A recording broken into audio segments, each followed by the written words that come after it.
Welcome to Haunting Whispers. Tonight, as the rain falls softly, we'll share some true scary stories to help you relax and fall asleep. And comment, where are you watching from and the time or watching this video? Ever wondered what happens when darkness falls and the rain starts? Stay with us to find out in tonight's chilling stories. Let the gentle rain and these chilling tales carry you off to sleep. Sweet dreams. If you see him in your rearview mirror, don't turn around. We all heard the rumors, that quiet stretch of road between towns. How if you drive on it at night, supposedly, the man will appear in your rearview mirror. It ain't my first rodeo with ghosts and ghouls. Like that picture Mom took of me when I was 8. The face in the window. Or when I was 16 and my friends were playing with a Ouija board. Some weird stuff started to happen, like the planchette, turning the point directly at me. My brother asked me if I would come with him to drive down that desolate stretch of road. I know he didn't want to go alone. He knows I ain't afraid of no ghost. So I grabbed my lucky silver pendant. We got in the car and set off on our drive, singing along to the real Slim Shady on the way. Just like any other ghost on the highway story, you've got to turn off your headlights and drive in the dark. Nobody else around. So we drove real slow or wrong, that desolate stretch of road, and nothing. We worked ourselves up on the way over nothing.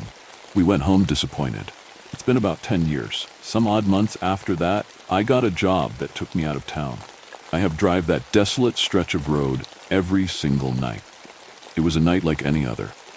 Put on my uniform, got in my car, started driving, listening to a podcast about ghost stories. And sure enough, they started telling one about the headless man with the axe on the desolate road in my town. They called him Charles. I was listening intently to the story, not really paying attention, listening to the lore about how he was a man in the 1800s that had his head chopped off by his wife when she caught him cheating, listening to how if you drive down the desolate stretch of road and say his name in the dark, he will appear in your back seat. No sooner was I about to turn it off. Caught a glimpse of something in my rearview mirror. Person. I kept driving, at first afraid to look in the mirror when curiosity got the better of me, and there he was. Staring me down, holding his head between the seats. Bloody axe, laying next to him on the back seat of my Chevy. The smell of musk and iron suddenly filled the air. "Doris?" I said. When out came the voice of a man who sounded like he hadn't drank water in days, sounded like he just swallowed a fistful of gravel. "Victor, my name." He said my name. His hand let go of the side of his face and he held his head by the hair. He grabbed the axe. I don't know what happened after that. I woke up on the side of the road with a paramedic. They said that I had swerved and hit a tree and I was lucky to be alive. At the hospital, they said that it was mostly minor injuries, scrapes, and bruises. What they couldn't explain was the distinct cut in my right shoulder, that it looked like it had come from a blade, a wood-cutting axe to be specific. They stitched me up. I had nightmares for weeks. I stopped driving that desolate road. But no matter where I am, sometimes I think if I look real quick, I'll catch a glimpse of him in the back seat of the car, holding my severed head. My nephew asked me if I wanted to go drive down that desolate stretch of road. "Uncle Vic, you ain't afraid of no ghost, right?" "Yes, I am, kid. I'm afraid of that." That was just the beginning. The next story is even more unsettling. My daughter's teacher has been passing her strange notes. Their meaning was far worse than I could have imagined. "You can use the bathroom now, Mr. P." Bewildered, I gawked at the folded-over piece of paper sitting amidst a small pile of similar cards. I'd found them in one of my daughter's inner backpack compartment while packing her school lunch. "Look, I know what you're thinking. Ooh, Karen here doesn't have any boundaries, right? Well, first of all, my name isn't Karen. It's Margot. And Naomi isn't your garden-variety teen preoccupied with obscure vegetable emojis. No, my daughter is 7 years old. I'd met Mr. P during the numerous interim parent-teacher conferences I'd attended throughout Naomi's first year at primary school, before I had my accident. His real name was Herve Paquet. The French roots of his name were promptly trimmed down to Paquet among English-speaking children. So he'd started insisting that everyone, even the parents, refer to him as Mr. P. Mr. P was in his late 30s and renowned within the parent community as an outstanding educator. He'd go out of his way to address any and all concerns expressed during parental meetings, expound the contents of each learning module in great detail, and allocate additional time to reassure us that little Richmond's R's were simply unparalleled despite his left-handedness, and that Fiona was whip-smart when it came to first-grade mathematics. Needless to say, I was pleased when my daughter returned from her first day of second grade and announced that Mr. P was back. After all, not having to question the quality of my child's education was simply one less thing to check off on my list of parental duties. But now, as my eyes repeatedly scanned the handwritten sentence, I couldn't help feeling that my initial happiness may have been somewhat premature. I picked up and unfolded another white square, at random. "I will come visit you tonight, Mr. P." I gulped, patchy gooseflesh sprouting on the back of my neck. Just like the previous one, this note was in all caps. Clearly, the message had been written by an adult intending to be read by a child. With clammy fingers, I fished another card out of the pile. "I will come visit you tomorrow morning." And another. "I cannot visit you tonight. It's too dangerous." In spite of the stifling disdain I felt in that moment, my eyes welled up with tears. My daughter was obviously a victim of a heinous crime. There had to be at least 24 notes. Cold claws clenched around my heart. Was Naomi meeting Mr. P outside of school? No, that couldn't be. Julia, our nanny, always saw her right to the gate and picked her up in the afternoon. Unless she was lying and was really out getting railed by some groundskeeper? Or was this all but a part of some twisted game? Class exercise that looked mega incriminating out of context. And what about Mommy? Naomi's high-pitched voice chimed behind me. "Do you have my bag? Am I not going to school today? Julia's waiting in the car." I took a few deep breaths before turning to face her. Never in a million years had I thought I'd have to deal with something like this. But then again, what parent ever does? Right about now, we ought to be arguing about the new Barbie doll that's too expensive. I should be telling her I'm not with money. Or that nail varnish isn't made for little girls. That I don't care if Simone's mom allows it. That, "Honey," I began, willing myself to retain at least some semblance of parental composure. "What? Can you tell me what these are?" I gestured at the clump of folded squares strewn across the floor with my chin. Naomi surveyed them earnestly, but I could see my reaction had caught her off guard. They're messages," she mumbled. "Mr. P gave them to me." Electricity jolted through my veins, as though a part of some repressed eureka. I knew it. Although, of course, Naomi hadn't said anything I hadn't already figured out myself. I needed to dig deeper. What should I ask her next? Should I get straight to the point, or should I spend some time analyzing contextual clues? I couldn't ask her what the notes meant because I wasn't at all sure I wanted to know. But then again, how many ways were there really to interpret them? Why was Mr. P monitoring her bathroom use? And when on earth was he? "Are you angry?" she asked, voice barely a whisper. "Naomi," I started again, my heart thudding in my temples. "Do you meet with Mr. P outside of school?" She nodded silently, her green eyes saucers. "Sometimes," she whispered, "when we're alone." Paying no heed to the limited coherence of her phrasing, I whipped out my cell phone and dialed the number of Naomi's school principal. A duality of fear and anger surged through me, ravaging my brain to the point where I feared my words wouldn't be able to keep up. Had the circumstances been different, I would have marched straight into the school to confront Herve Paquet myself. I could already picture it, slamming his body against one of the whitewashed walls, taking off one of my high heels, and... well, I suppose that, I glanced down at my leg brace, was hardly likely. But maybe Julia could. White Oaks Primary. A honeyed female voice emanated from the speaker. "This is Shirley. How may I help?" I was all set to give her an earful right there and then, but held my tongue while little Miss Tinkerbell figured out which buttons to press to transfer me to the principal. She has no power, I told myself. Keep it in check. But once I'd managed to explain the situation to the principal, I was met with a drawn-out silence I hadn't anticipated. "Excuse me," I snapped. "Have you heard a word I just said? One of your teachers is grooming my daughter." After a few more seconds of deafening silence, the voice spoke. I hear what you are saying, ma'am, but I am afraid the scenario you are describing is impossible. Mr. P hasn't worked here since the last academic year. I stood transfixed by a scrap of peeling wallpaper next to the window pane, a chill inching its way up my spine. Mrs. Walston? It appeared to be the principal's turn to check in on my livelihood. Yes, I'm here. Choked, my voice barely louder than a squeak. I'm sorry, there seems to have been some sort of misunderstanding. I am talking about Mr. P. Irv Paquet? He teaches Class 2A? Mrs. Walstone, there was a sudden edge to the principal's voice. We let Herv Paquet go last June, after some incriminating information came to light. Parent-teacher conference was held about this. I presume you couldn't make it? I gulped. No, I couldn't. What incriminating information? Well, he drew in a deep breath. Herv Paquet had been stealing school property, financial issues apparently, debt, that sort of thing. You understand. But I assure you, ma'am, the relevant authorities have been informed, and Herv Paquet has since been apprehended by the police.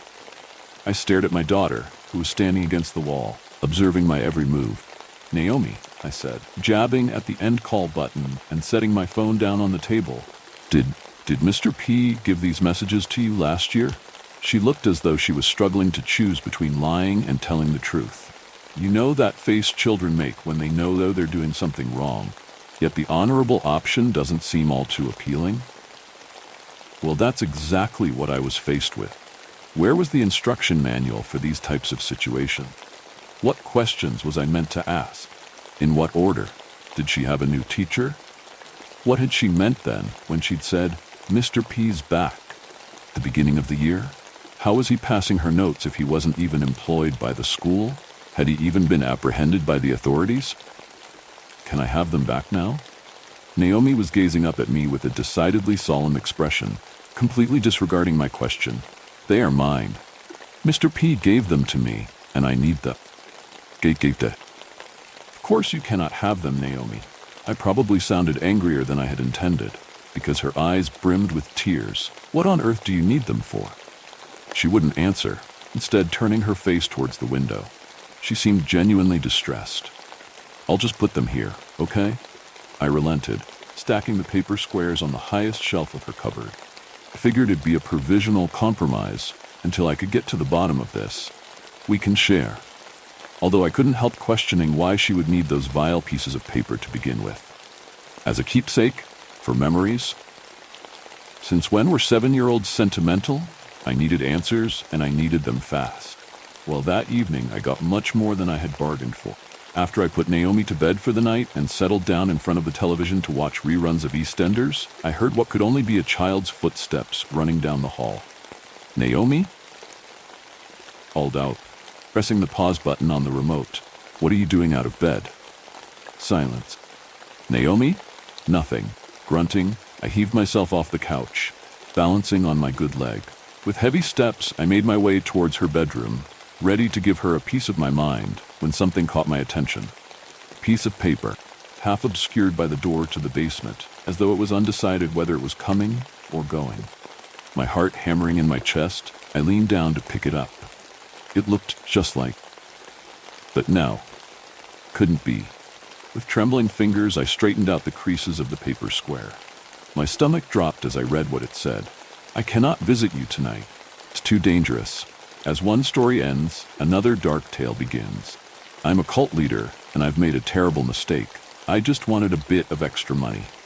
I've always been a really charismatic guy, not exactly unattractive.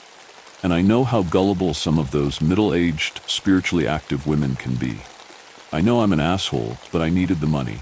I didn't want followers. I wasn't going to make anyone drink poisoned Kool-Aid. I didn't want 100 wives. I was going through a rough patch financially and just wanted a bit of money. To my credit, it worked. It worked well. One of my exes had been real into crystals and astrology and meditation and all that, so I had a pretty good knowledge base to run with.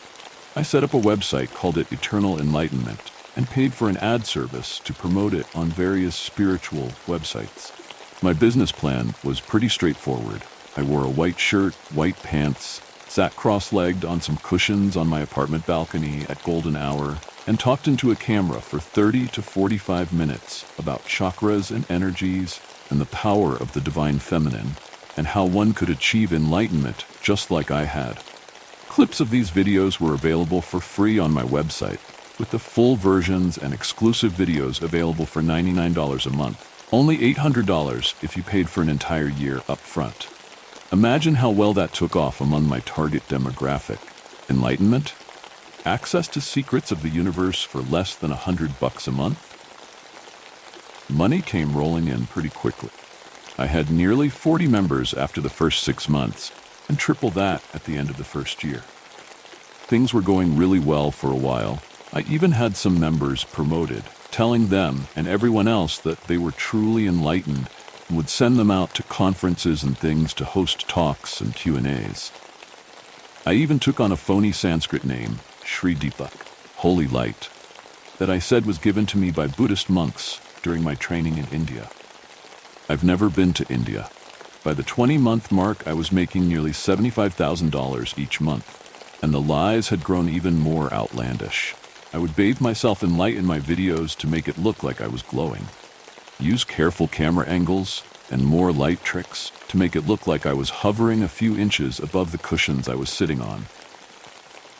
I had even had a place built out in the desert called Sri Deepa's Enlightenment Retreat that I moved to and would host seminars at. Things started to slow down at around 2 years, though. Instead of averaging 30 to 35 new members per month, I was barely getting 2. I knew I needed to avoid stagnation. I needed something big to get people's attention again. I settled on something one of the members of my inner circle called a transmission of enlightenment.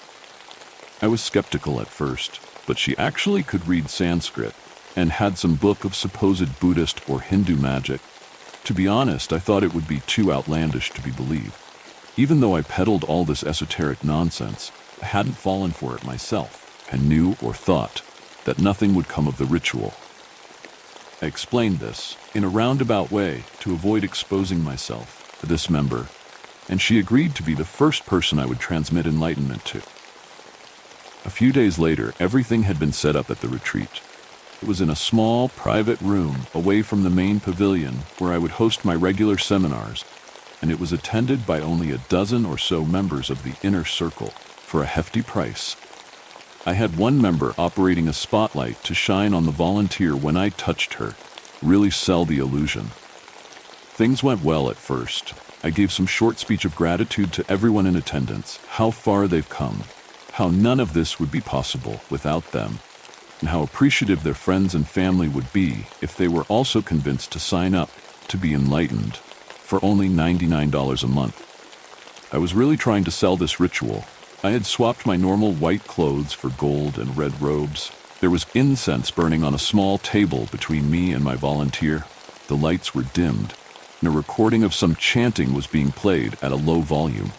She stepped forward, and I butchered some Sanskrit incantation I had poorly memorized from her book. I raised my hands above my head and instructed everyone in the room to fill me with their energies.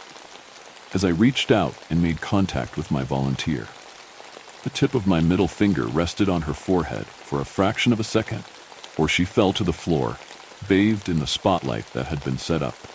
There was a collective gasp as her body writhed and contorted before going stiff, her eyes rolling back into her head, her body slowly withering into a grayish husk of what it had been before. Thinking on my feet, I instructed a couple members to take her body away, or quickly explaining that she must have had impure intention, and I quickly shocked myself away to my room. It's been 4 days since the ritual. The skin on my right hand, the hand I touched her with, has turned a sickly gray color and become dry and cracked. It's spread up my arm, and I can't move it anymore. Streaks of gray are reaching towards my chest. I've had constant nightmares of horrific creatures ripping at my flesh, tearing me apart. At the time of the ritual, there were about 80 members at my retreat. My inner circle have tried keeping them at bay, but people have questions that I don't have answers to. I know I'm going to die soon, but I'm not sure what is going to kill me. The rot that's consuming my body, or the people I've conned who are banging at my door. The fear doesn't stop here. The next story is waiting. She eats muscadine. I remember it all still like it was yesterday. The guilt still eats me alive. I was 13 years old and living in nowhere, North Carolina. Me and a few neighborhood kids would ride around on bikes and get into all sorts of mischief. The year was 1979. Old Lady Belle would oftentimes sit on the front porch of her old mill house and smoke Marlboro Reds. She seemed to mind herself. It seemed like she was always eating muscadines too. I always heard that the muscadines are kids she captured. Johnny stared off from her afar. I heard she was a witch, Sally said. Meanwhile, Old Lady Belle popped another muscadine in her mouth. Bobby pulled out a bag of chew that belonged to his dad. So, is her house the one tonight? We need to go buy some eggs. I stared off at the house and seen where plant vines and overgrown weeds were slowly taking over her house. A wind gust blew that made her chimes ring. Sally spoke up. Maybe we can throw some toilet paper over her trees too. Richard, pay attention. I spoke up. I thought if witches ate a kid, it makes them young. I mean, she's old and creepy. Bobby spit on the ground and laughed. I bet she crossed the Red Sea with Moses. We took off on our bikes and decided that her house was the one to suffer from our shenanigans tonight. We all snuck out of our homes and met near her home at an old gas station that was closed for 3 nights. Johnny pulled a bag out of his backpack, and the smell made me gag. Dog shit. I scooped some up and got it. Figured it would be funnier than throwing a few eggs. I brought my lighter too. I spoke up. I don't know if we should do that. She might be too old to get up and her house catch on fire. Don't be a wimp, Sally spoke up. We all walked by the bushes near her house. Johnny ran up to her porch and lit the bag. He knocked on her door and ran like a bat out of hell. He tripped in her yard as soon as she opened the door. She let out a wicked scream and began to stomp on the bag. You damn hooligans! I see you all, and you'll pay. She sounded so evil when she said it. Johnny caught up to us, and we all took off on our bike. They all began laughing, and we split off on the way home. I crawled back through my window and threw the blanket over my head. I didn't much sleep that night. I walked in my kitchen the next morning and poured myself some cereal when my mom asked what happened last night. I tried to come up with a lie, and she stopped me. Police came by this morning and said Miss Bell caught you and your friends vandalizing her property. Mom, She's not pressing charges, but she requested that you and the others go do some yard work for her. I'm so disappointed that you would do this. Mom, listen. Don't you talk when I am. I already talked with the other parents and we think it's a good idea. So you are going to go right after breakfast. I didn't have much of a choice. I rode my bike over there to see the gang were already pulling weeds. Old Lady Belle was sitting on porch with a lit cigarette. There you are. I have a lawnmower sitting right there. I need you to mow. I'm very sorry for what we did. Honestly. She put her hand up. Get to mowing. Her yard was pretty big. I made sure to be careful mowing and not destroy her flower beds or hit any trinkets. I stopped when I heard the blades tearing up something. I bent down and it looked like a tiny piece of bone. I didn't think she owned a dog. Lemonade! She sat a few glasses on the porch. I was soaking in sweat and was so thirsty. You kids deserve a small break before we get to the housework. We all ran up the porch and grabbed a glass. It chugged it as if I hadn't had anything to drink in days. She popped another muscadine in her mouth and spit out the peel. Sally fell over all of a sudden. Old Lady Belle looked like it didn't concern her. Bobby bent down really quickly to check on her. He dropped on top of her. Old Lady Belle coughed up some smoke and let out a cackle. Johnny took off running and fell as soon as he hit her bottom step. She looked at me and started to stand as I fell. I woke up and heard Sally crying. My eyes were still drowsy as I noticed we all were tied up in her living room. She blew some smoke and was cackling. The others began to open their eyes. You better all stay on your knees. You think you're the first people to try and harass me? Oh, no, no, no. A black cat appeared and was rubbing itself against Johnny and began to purr. Sally spoke through her tears. I promise if you let us go, we won't tell anyone. Old Lady Belle let out another cackle. I'm afraid it's too late for that, my dear. She stood up and walked over to a cauldron in the middle of the room. She began to stir it. Besides, it's about time for a new start again. I'm the one who lit the bag. Johnny spoke up. Let them go. They didn't do it. One bad apple spoils the bunch. Bobby had tears in his eyes. Are you going to turn us into muscadines and eat us? Muscadines? No. She walked up to Johnny and forced his mouth open. She pulled a small bottle out of her pocket and forced it down his throat. She was reaching in her pocket when Bobby stood up and trying to push his weight into her. It knocked her down. Run! He screamed. Our hands were behind our back. We got ourselves and our feet and tried to escape. She grabbed Bobby by the ankle and knocked him down. You damn hooligan! She pulled out a knife and plunged it into his back. Johnny turned his body to open the door with his hand. She drove the knife into Bobby several more times. She got up and chased us. We were faster. We ran to Sally's home, where her dad was outside tinkering with his car. Quickly cut the ropes off us and listened to what we said. He got us inside where her mom was knitting and told us to stay put. He called Bobby's dad. We heard that a bunch of the neighborhood parents went to go confront her. They said a young lady was on the porch and was laughing. She said they would never see Bobby again. They said Bobby's dad fired a rifle at her and it hit her in the stomach. She managed to get back in her house. The cops came and quickly busted in. They found no trace of her or Bobby besides what was left in the cauldron. Some of the parents burned down her house later that week, and the rumor was bright green smoke was coming out the windows.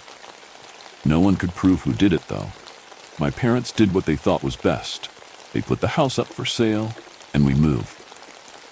A bunch of other families began to do the same. Johnny ended up being put in a mental institution. He went crazy and became a danger to himself and others. To my knowledge, he is still there to this day. I didn't keep up with Sally, really. I know her family moved to Florida after everything. I tried looking her up on Facebook recently and didn't find any luck. Then again, it's better she stayed part of the past. We moved a few hours away to a nicer area. Once I got out of college, I moved to California where I met my wife. We have 3 beautiful children and 2 grandkids. I've tried my best to push this all out of my memory and forgive myself. I had plenty of nightmares and always wondered if old Lady Belle was ever around me. My wife just got back from the beauty salon and her hair looked gorgeous. She reached out and handed me a coffee. There's a new girl at the salon. She said she's new to the area and from North Carolina. We got to talking and she said she knew you. Is it Sally? We were childhood friends. I haven't heard from her since I was a youngster. No, I don't believe that's what it was. Her name was Margaret, I think. Margaret Bell. She said she'd like you to come visit her one day. She sure was chewing on some muscadines before she cut my hair. I dropped my cup of coffee. Just when you thought it was over, another horror emerges. Pipes won't stop dripping. The pipes hadn't stopped dripping for months. It was the middle of February when I heard it first. A slight pattering and tapping amongst almost inaudible drips by the kitchen sink in my apartment. I hadn't thought much of it then, as it was the middle of the night, and I had only popped in to grab a drink and head back to bed. Only taking a brief mental note to mention it to the landlord in the morning. The back and forth between the landlord continued for about a week, before they begrudgingly gave way and got a contractor to look at the pipes in the kitchen. All was fine, they said. No leaks, sounds, or anything to suggest any fault with our system. I didn't give it much thought after that, since I hated being a bother even though the issue persisted. The slight drips and patters became a full cascade of water parading and dancing inside the pipes over the coming weeks. But the strangest thing of all was this sound was inaudible in the day. It would only occur between 1 and 5 in the morning. Then it would fizzle out, if not to disturb the neighbors. The sounds would continue even if I turned the water off, even though I could feel it vibrating through my pipes under the sink. It was like everyone was running water between this time, pipes whirring under continuous strain. Then one night, quite recently, I fell asleep on my sofa watching some mind-numbing video on the TV. Even though this sofa was from the landlord and probably older than I am, feels all too comfy after a long day, just ready to relax and drift away. My blissful yet unfulfilling nap had abruptly ended, with a jet-like hiss coming from the kitchen. Through unadjusted eyes, I lifted my head and peered into the kitchen.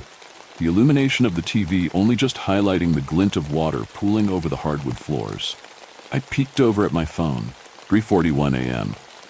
Fuck, I muttered to the teleshopping ad on the screen, reeling in my annoyance that I couldn't contact anyone to stop this leak for the next few hours.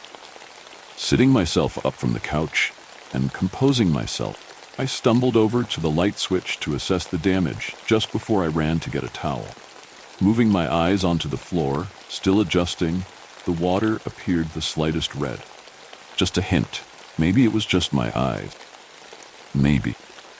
After grabbing all the towels I could muster, forming a perimeter around the strange water so it couldn't go further, I ventured towards the kitchen sink. Getting closer, the noises it was emitting had a slightly different tune. Rather than gushing, it was gurgling. I pinned that down to the leak and swung open the undersink cabinet with confidence.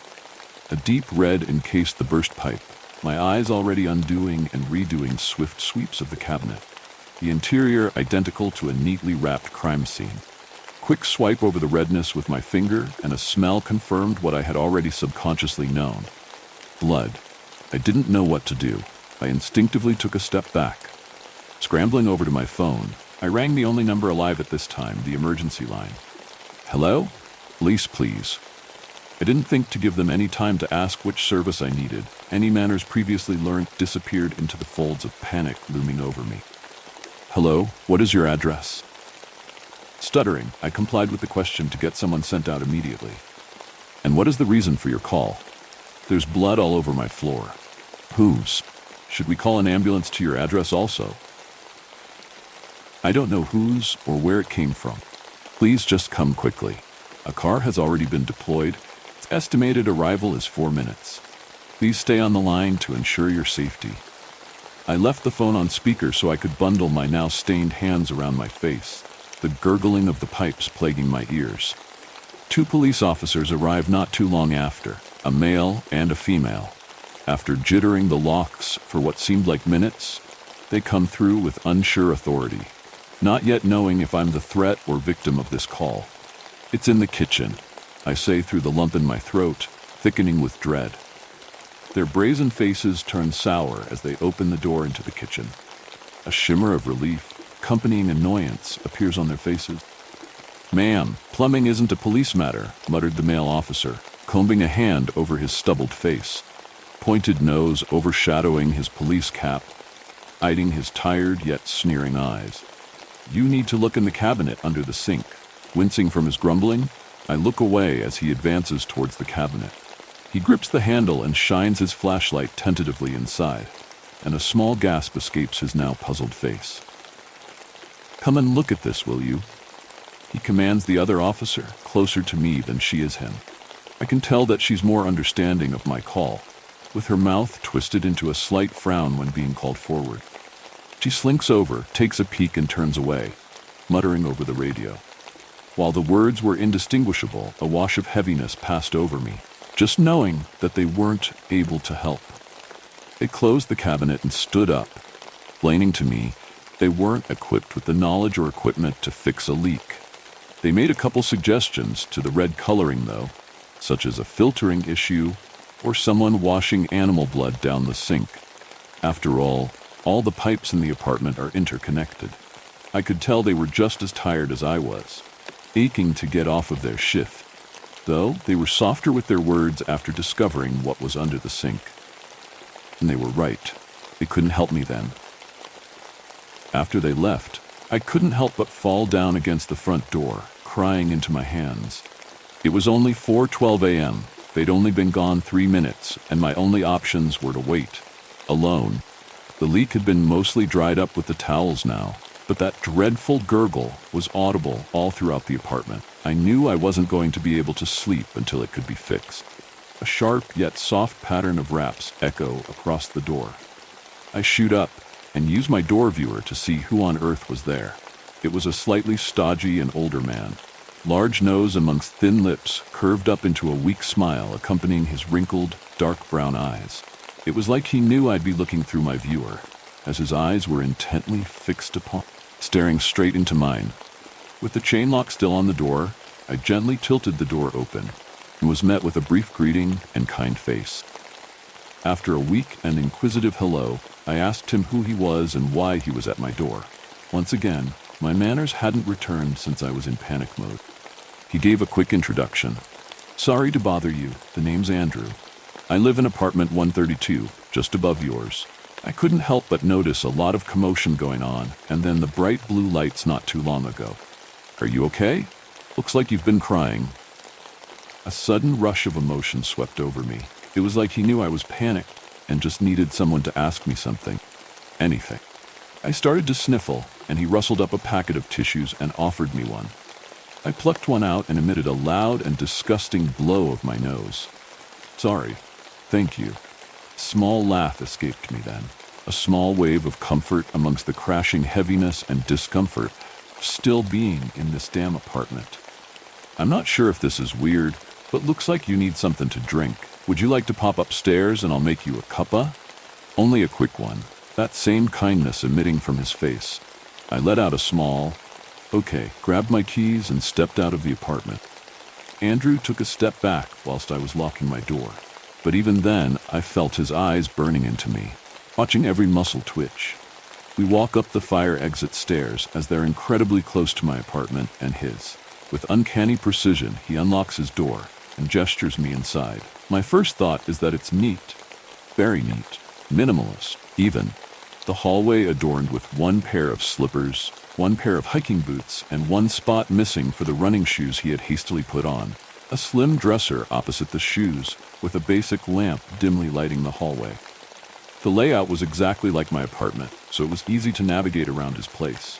His living room, just as bare as the hall, a two-seater couch with a coffee table, a small TV sitting on a plain stand, and a deep green trunk decorated with paisley gold pattern nestled in the far right corner. The deep green trunk was the most colorful thing in his beige and monotone palette, almost sitting out of place. It was quite large too, easily 6 feet by 4 feet, maybe 3 feet deep. You could tell it had been opened and closed, locked and unlocked frequently with its dinged-up lock protruding from the long side. "Make yourself at home." I jumped. I was too busy scanning the room to notice Andrew had already moved into the kitchen, next to the sink, kettle in hand. I went towards the green trunk, naturally, curiosity piquing. Andrew faltered then, his smile tightening up, his thin lips conveying annoyance. Then, back to normal. "If you don't mind, I'll sit there. You see, it's the spot I've sat in for 7 years, and I've made quite a comfortable dent in it," returning to his kind voice. I obliged and sat in the seat further away from the illustrious green trunk. Andrew brought the tea over not too long after I sat down. Plain mug for him and a peculiar yet familiar mug for me. It hadn't crossed my mind at that point that I hadn't told him how I liked my tea. After taking a sip of the tea, still quite hot, I slinked into the couch. "It's quite funny, actually. I've got a mug just like this at home." "Oh, really?" He let out into the air, devoid of any actual curiosity. "Yeah, I got it at this market in town. I didn't read you as the type of person to like tarot cards." I joked enthusiastically, trying to push a lighter conversation after the night I've already had.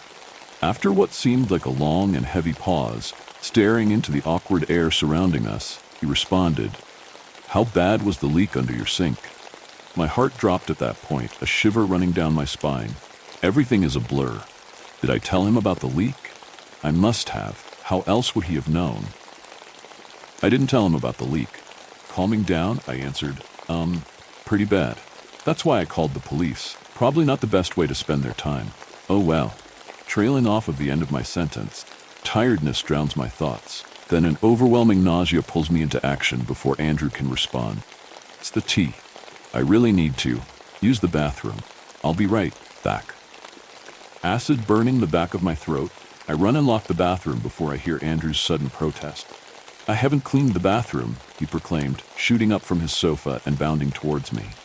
Before I can intake my surroundings, I'm vomiting into the toilet. Through tear-filled eyes, I notice that same red tinge in the toilet. Am I throwing up blood? No. It's not right. It's around the rim of the toilet, not where I placed myself. I sheepishly lifted the seat and found myself nauseous again. 2 words written underneath in that same deep red. "Get out." Everything starts to spin. Yet I'm seeing the state of the bathroom clearly. A foul odor fills my nose, and I can't help but heave, even though I've already emptied my stomach content. Pieces of different colored and lengths of hair dance at the end of my vision as I scan the sink and bath, still rooted and some even having small sections of scalp attached. The drain of the bath has a deep red stain around it, dried blood. I think about the interconnected plumbing and pull it all together to come to the realization that I'm trapped. Andrew's kind voice hollows my stomach, magnifying the dread filling me. "Don't you want to finish your tea? It'll make you feel better. You won't feel a thing, promise," comes from just outside the bathroom door. Luckily, this is one of those bathrooms that lock from the inside as well as outside. I'm bolted in for now. My heart drums and my head aches. Andrew's voice and incessant knocks on the door fades away into the faint echoes in my mind as it runs rampant. Then I remember. I have my phone. Immediately, I unlock my phone and begin to dial in the emergency number. Andrew stops knocking and hitting the door. "You don't want to do that. They won't believe you after the call you made earlier." Voice changed. Kindness ripped away, leaving a devoid and apathetic drone of a voice, waiting for me to give in. I don't respond. I look at my phone. 4:58 a.m. I'm interrupted in thought by Andrew scratching and clawing at the door. This time it sounds different from the sharp knocks, more inhuman, like nails scraping away the layers of wood one by one, aching to reach for its prey. Goosebumps override me as I anxiously await my fate. He was right. It was too late to call. I can hear him tearing at the door steadily. Even if I called, it would be too late. 4:59 a.m. The scratches got more urgent and Andrew began to whimper. He seemed frustrated. There was no way I'd be unlocking the bolt to let in the monster on the other side, no matter his pleas. "Please?" Faint whisper came from under the door, his bloody nails protruding from under it. He sounded weaker. 5 a.m. Everything stops. Cannot hear anything from outside the bathroom. I wait a couple minutes, pleading for it to be over. Nothing. "Andrew?" Nothing. I open the door. Empty. Andrew is gone. Everything is gone. I peer round the corner, waiting for him to jump out at me. He doesn't. I walk into the hall. It's bare. No slim dresser or lamp, slippers or shoes. All the doors are open, the bedroom stripped and bare, not an essence of life to be seen. Same for the kitchen. Then I walk into the living room. Green trunk is in the center. Tentatively, I step towards it. Faint dripping noise emanates from it like a heartbeat. Upon closer inspection, I see it's inscribed with one word: Andrew. I bounce back and rush to the front door, already unlocked. As soon as I step outside, I'm filled with an overwhelming sense of calmness. I check the door to apartment 132, find it locked. Drain. Climb downstairs to the building attendant's desk. "Who lives in apartment 132? "Sorry, what?" With impatience growing, I enunciate every word in my sentence. "No, I heard you. It's just that I can't disclose residents' names. But apartment 132 has been vacant for a long time." I feel myself sinking. My knees begin to buckle. How long has it been vacant? The pause between the attendant's answer filled me with that same dread in the living room. 7 years. I packed up and left that same day. I haven't been back yet, but I'm hoping to get somewhere new soon, so I can leave the building. I can still hear the dripping, water running between those hours. It's like I can hear him scratching away, urgently, waiting for me to return. One nightmare fades, but the next one is about to begin. Hotel room 714. It was well past midnight when I finally arrived at the Elmwood Hotel. The journey had been long, the roads winding through dark, unfamiliar territory. By the time I reached the hotel, I was utterly exhausted, eyelids heavy and my body aching from the hours spent behind the wheel. The Elmwood was the only place I could find in this remote area. Grand old building, seemed to have been plucked straight from a different era. Its faded brick facade and dimly lit sign were barely visible in the fog that clung to the night. I stepped inside, grateful for the warmth of the lobby, which contrasted sharply with the chill outside. The place was quiet, eerily so. The front desk was manned by a single clerk, an elderly man with thinning hair and a weary expression. He looked up as I approached, offering a tired but polite smile. "Welcome to the Elmwood Hotel," said in a low, gravelly voice. "How can I help you?" "I'd like a room for the night," I replied, my voice sounding just as tired as I felt. Clerk nodded and reached for a large, dusty register on the desk. He flipped through the pages, his fingers moving slowly, almost methodically. After a moment, he looked up at me, his eyes narrowing slightly. "Not many guests this time of year," he remarked, as if it were the most natural thing in the world. "But we do have a room available, room 714. He handed me an old-fashioned key, the kind with an ornate metal tag attached. The number 714 was engraved on it, worn but still legible. "Your room is on the 7th floor," Clerk said, pointing toward the elevator at the far end of the lobby. "Enjoy your stay." I thanked him and made my way to the elevator, my footsteps echoing in the empty lobby. As I rode up to the 7th floor, I couldn't shake the feeling that something was off. The hotel had a strange, musty smell, and the decor was outdated, faded wallpaper, dim lighting, and threadbare carpeting that seemed to belong to a different time. The elevator doors opened with a soft chime, revealing a dimly lit hallway that stretched out before me. The walls were lined with old painting, their colors muted and their frames tarnished with age.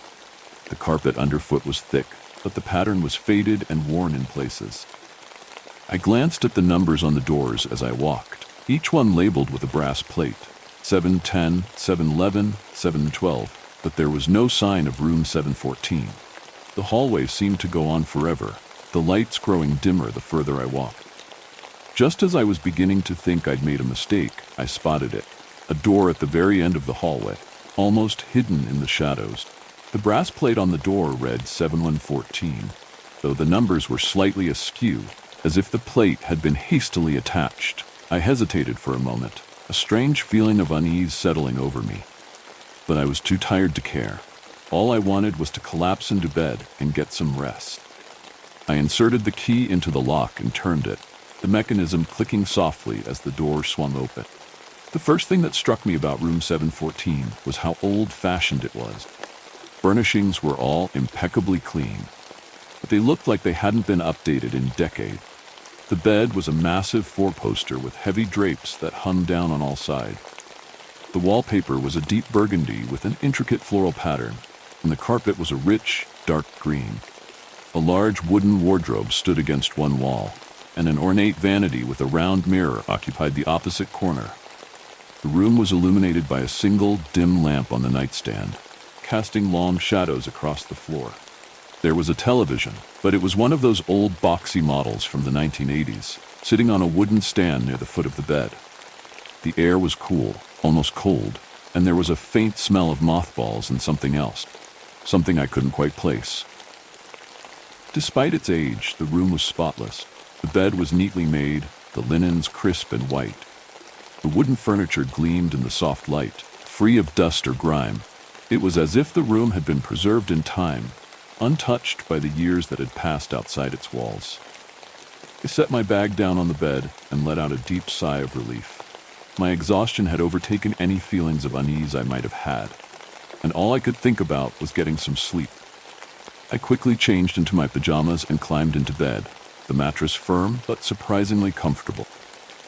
As I lay there, staring up at the ceiling, I couldn't shake the feeling that something was off about the room. It was too quiet, too still, as if the air itself was holding its breath. But fatigue won out, and before I knew it, I had drifted off to sleep. I don't know how long I slept, but I was jolted awake by the sound of a phone ringing. Noise was sharp and piercing, echoing through the silence of the room. I sat up, disoriented, and looked around, trying to pinpoint where the sound was coming from. It was an old rotary phone, sitting on the nightstand next to the bed. I hadn't noticed it before. It blended in with the rest of the room's outdated decor. The phone continued to ring, insistent and demanding. My first instinct was to ignore it, but something compelled me to pick it up. I lifted the receiver to my ear, expecting to hear a voice on the other end, but there was nothing, just silence. I waited for a moment, my heart pounding, but still, no one spoke. Just as I was about to hang up, I heard it, faint whisper, barely audible over the crackling static. "Please, help me." The voice was distant, distorted, as if it were coming from a great distance. I felt a chill run down my spine as I strained to hear more, but the line went dead. I quickly hung up the phone, my hands trembling. The room felt colder now, the shadows longer and darker. I glanced at the clock on the nightstand. It was just after 3 a.m. The unease I had felt earlier had returned, stronger than before. I couldn't shake the feeling that I wasn't alone in the room. Something was watching me from the darkness. I tried to brush it off, telling myself it was just a prank call, a glitch in the phone system. But as I lay back down, I couldn't shake the image of the voice on the other end, pleading for help. Television flickered on by itself, the screen filled with static. I bolted upright, staring at the old boxy TV in disbelief. The remote was on the nightstand, untouched. I grabbed it and tried to turn off the TV, but the screen remained lit, the static hissing softly. And then through the static, I saw something. Figure, faint and shadowy, standing in the center of the screen. The image flickered and jumped, but the figure remained unmoving. I couldn't make out any details, but it was clear that the figure was a person, watching me through the screen. My breath caught in my throat as I stared at the screen, unable to look away. The figure began to move, slowly at first, and then more quickly, as if approaching the camera. I fumbled with the remote, my hands shaking, and finally managed to turn the TV off. The room was plunged into darkness, the silence deafening. I sat there in the dark, my heart racing, trying to make sense of what had just happened. Had I imagined it? Was it some kind of glitch? Trick of the light? But deep down, I knew that wasn't the case. There was something wrong with this room, something deeply, terribly wrong. I knew I wouldn't be able to sleep after that. My nerves were shot, my mind racing with fear and confusion. I needed to know more about this room, about what was happening here. I got out of bed and began to search the room, hoping to find something, anything, that would explain the strange occurrences. I checked the wardrobe first, half expecting to find something hidden inside. But it was empty, save for a few wooden hangers that clattered together as I opened the door. The vanity was equally bare, its drawers containing nothing but dust. Finally, I turned my attention to the bed. I lifted the mattress, expecting to find nothing, but my heart skipped a beat when I saw it, a small, leather-bound book wedged between the mattress and the box spring.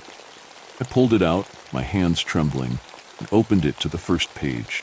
The handwriting was neat and precise, ink slightly faded with age. First entry was dated nearly 50 years ago. July 3rd, 1972. I've checked into room 7 and 14 at the Elmwood Hotel. The journey was long and I'm exhausted, but there's something about this room that doesn't feel right. The air is heavy and the shadows seem to move on their own.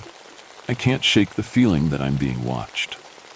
I felt a chill run down my spine as I read the entry. It mirrored my own experience so closely that it was uncanny. Flipped through the pages, skimming the entries, and found that they all told a similar story. Guests who had stayed in room 714, all reporting strange occurrences, all feeling a sense of unease that grew stronger with each passing day. As I continued reading, I noticed that the entries grew increasingly frantic, the handwriting becoming more erratic. The guests reported hearing voices, seeing figures in the shadows, and feeling an overwhelming sense of dread. Some entries even mentioned the phone ringing in the middle of the night, just as it had for me. But it was the final entry that sent a wave of cold fear through me. August 15th, 1983. I can't take it anymore. The voices won't stop, and the figure in the TV keeps getting closer. I've tried to leave the room, but the door won't open. It's as if the room is alive, trapping me inside. I don't know how much longer I can last. If anyone finds this diary, please help me. Get out while you still can. The entry ended abruptly, final words trailing off into a jagged line. I stared at the page, my mind racing. The person who had written this diary, what had happened to them? Had they ever escaped the room, or had they vanished like so many others? A sudden knock at the door startled me, and I dropped the diary, my heart leaping into my throat. I stared at the door, my pulse pounding in my ears. Who could it be at this hour? And why did they knock so softly, so deliberately? The knock came again, louder this time, more insistent. I hesitated for a moment, then slowly approached the door, every nerve in my body screaming at me not to open it. With trembling hands, I reached for the doorknob and turned it. The door swung open, revealing nothing but the empty hallway beyond. There was no one there, no sign of anyone having been there at all. The hallway was dark and silent, the shadows stretching out into the distance. I stepped back into the room, my mind spinning. The diary lay on the floor where I had dropped it. Pages fanned out as if in silent accusation. I knew then that I couldn't stay in this room any longer. I had to leave, had to get out before whatever force was at work here claimed me as its next victim. I grabbed my things, stuffing them haphazardly into my bag. My hands were shaking so badly that I could barely manage to zip it closed. I needed to get out of this room, out of this hotel, and as far away as possible.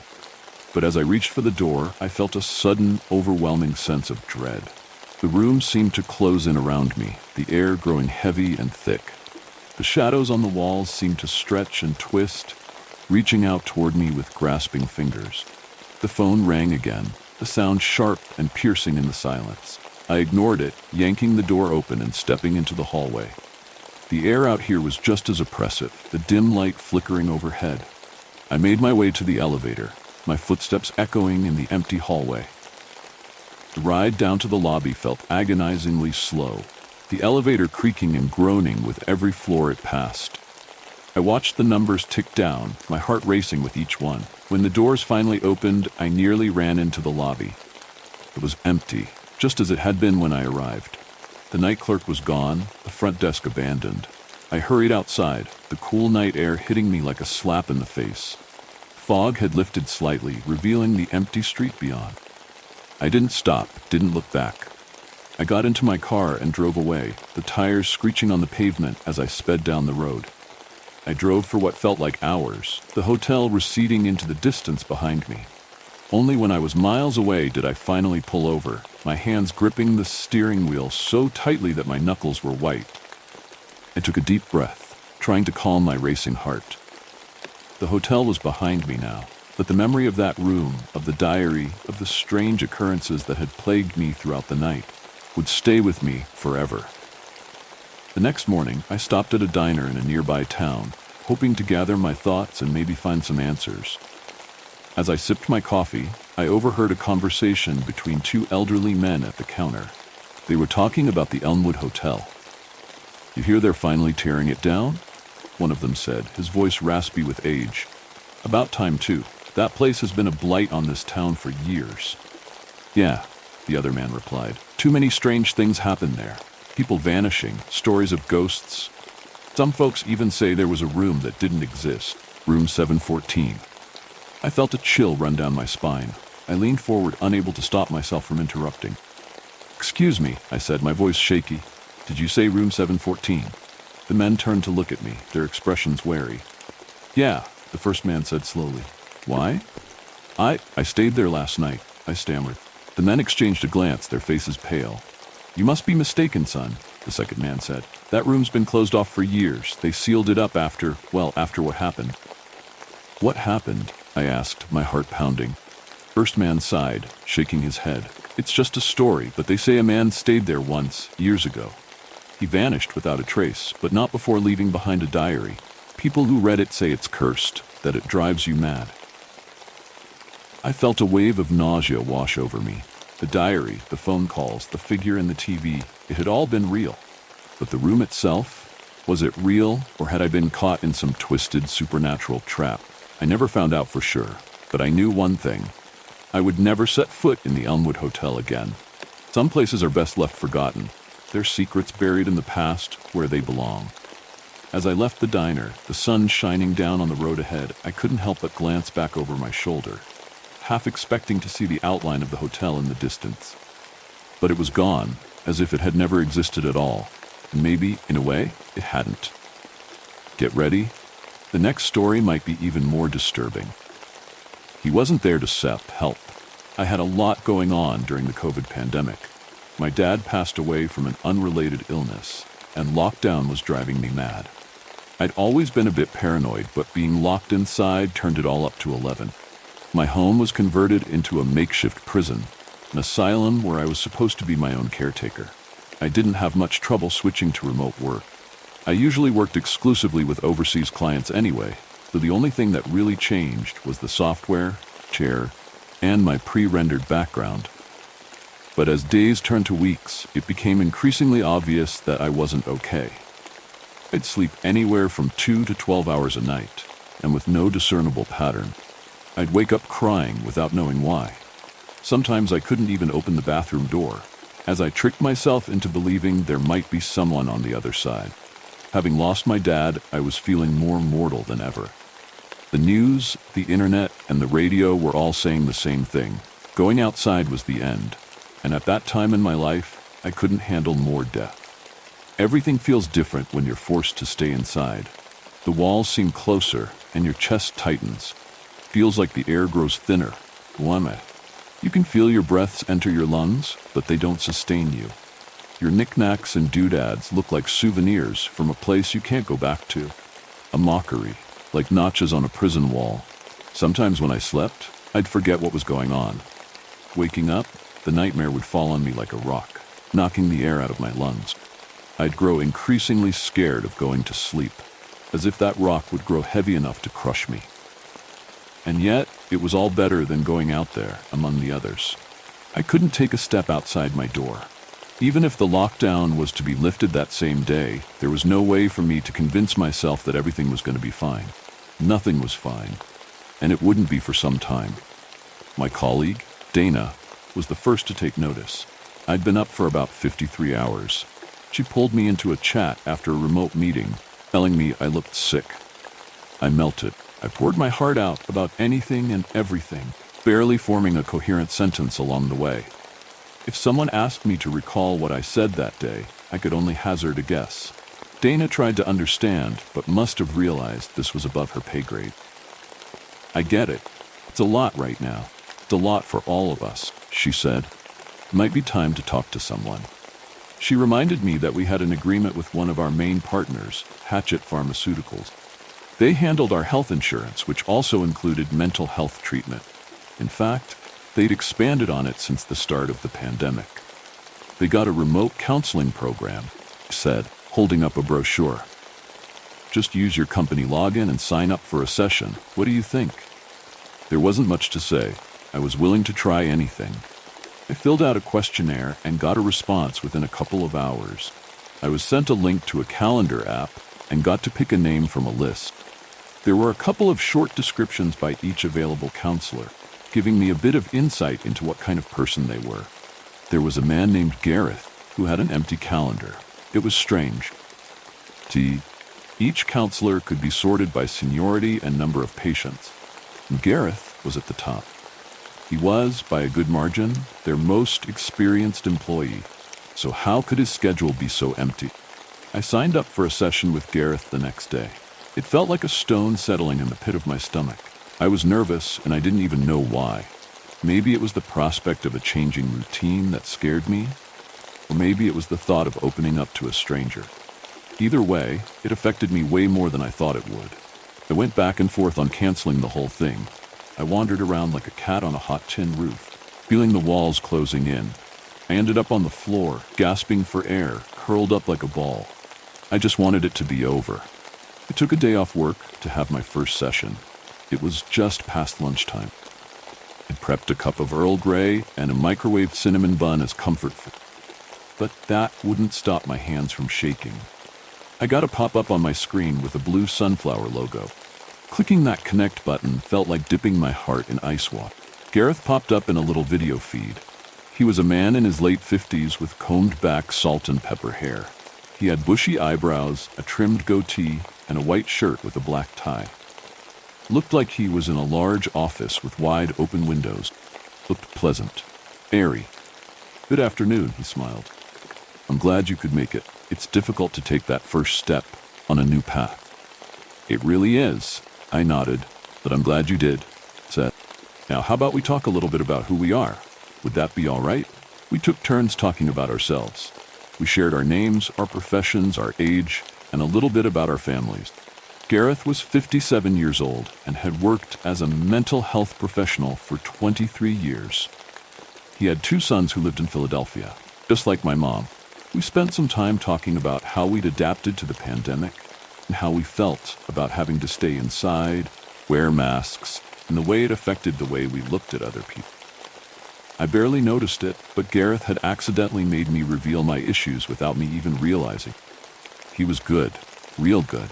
I had told him about how difficult my life felt, that I felt trapped in my own home, but that the outside was even worse. You're describing it like you're sailing a frying pan on a sea of fire, Gareth said. Like there's no way out. That must be stressful. He was spot on. It felt hopeless, like spiraling down a black drain. He just smiled and nodded. We can work with this. I decided to see Gareth twice a week. I could book any time I wanted. His calendar was wide open. I wanted to ask him about it, but I didn't. There was a part of me who didn't want to get too personal. Gareth seemed nice, but he was also just doing his job. I was asked to sit by an open window during work hours as an exercise, a way to get used to the sounds of the outside world. It was nerve-wracking. Every passing car felt like a freight train, and every stray voice from a passerby felt like a threat. But slowly, day by day, it turned to background noise. And with that, the world started to feel a little bigger. The walls breathed again. Over the next few sessions with Gareth, we tried a couple new exercises. Leaving the window open when I slept, leaving the front door unlocked during work hours, and by our fourth session, he asked me to try something new. About half an hour a day, right before you go to bed, I want you to open your front door, he said. Stand or sit there, taking in the sounds of the city. That night, I tried it. I opened the front door and sat down. I tried to mentally record everything I saw, one thing at a time. The walkway down the road, the ill-kept playground. Counted the cars, the windows on nearby buildings, the light posts, the parking meters. I put some conscious thought into observing things from a new perspective. Through it all, the one thing that made me want to go back inside was the sight of other people. It wasn't just the threat of a spreading pandemic. People seemed nefarious to me, ill-willed, dark silhouettes roaming about in the night, their wants and haves a mystery. If the news were an indicator of anything, everyone was struggling to make ends meet. Everyone was a potential assailant. At best, they were indifferent. Perhaps I had it all wrong. Maybe it wasn't the virus closing my throat that was the greatest issue. Maybe the real problem had been people all along. Looking at the nameless shapes staring at me from the windows across the street, that sentiment felt more true than ever. The more sessions I had with Gareth, the more I realized my priorities were changing. I was letting go of my claustrophobic tendencies, but I couldn't help but to feel threatened by the people around the neighborhood instead. Gareth seemed very interested in this, asking me to describe my feelings and mapping out my day. It was very thorough, and I got new exercises to deal with my anxiety. I was asked to record my nightmares and worries. Another day, I was asked to write down stray thoughts on paper. Another day, we had a session about how to practically deal with intruders and how it made me feel that there might be people out there who wanted to harm me. We talked about the many ways people could disappoint you and how easy it was to retreat from the public. But I didn't get a good read on Gareth. It seemed to me like he wasn't really trying to treat me anymore.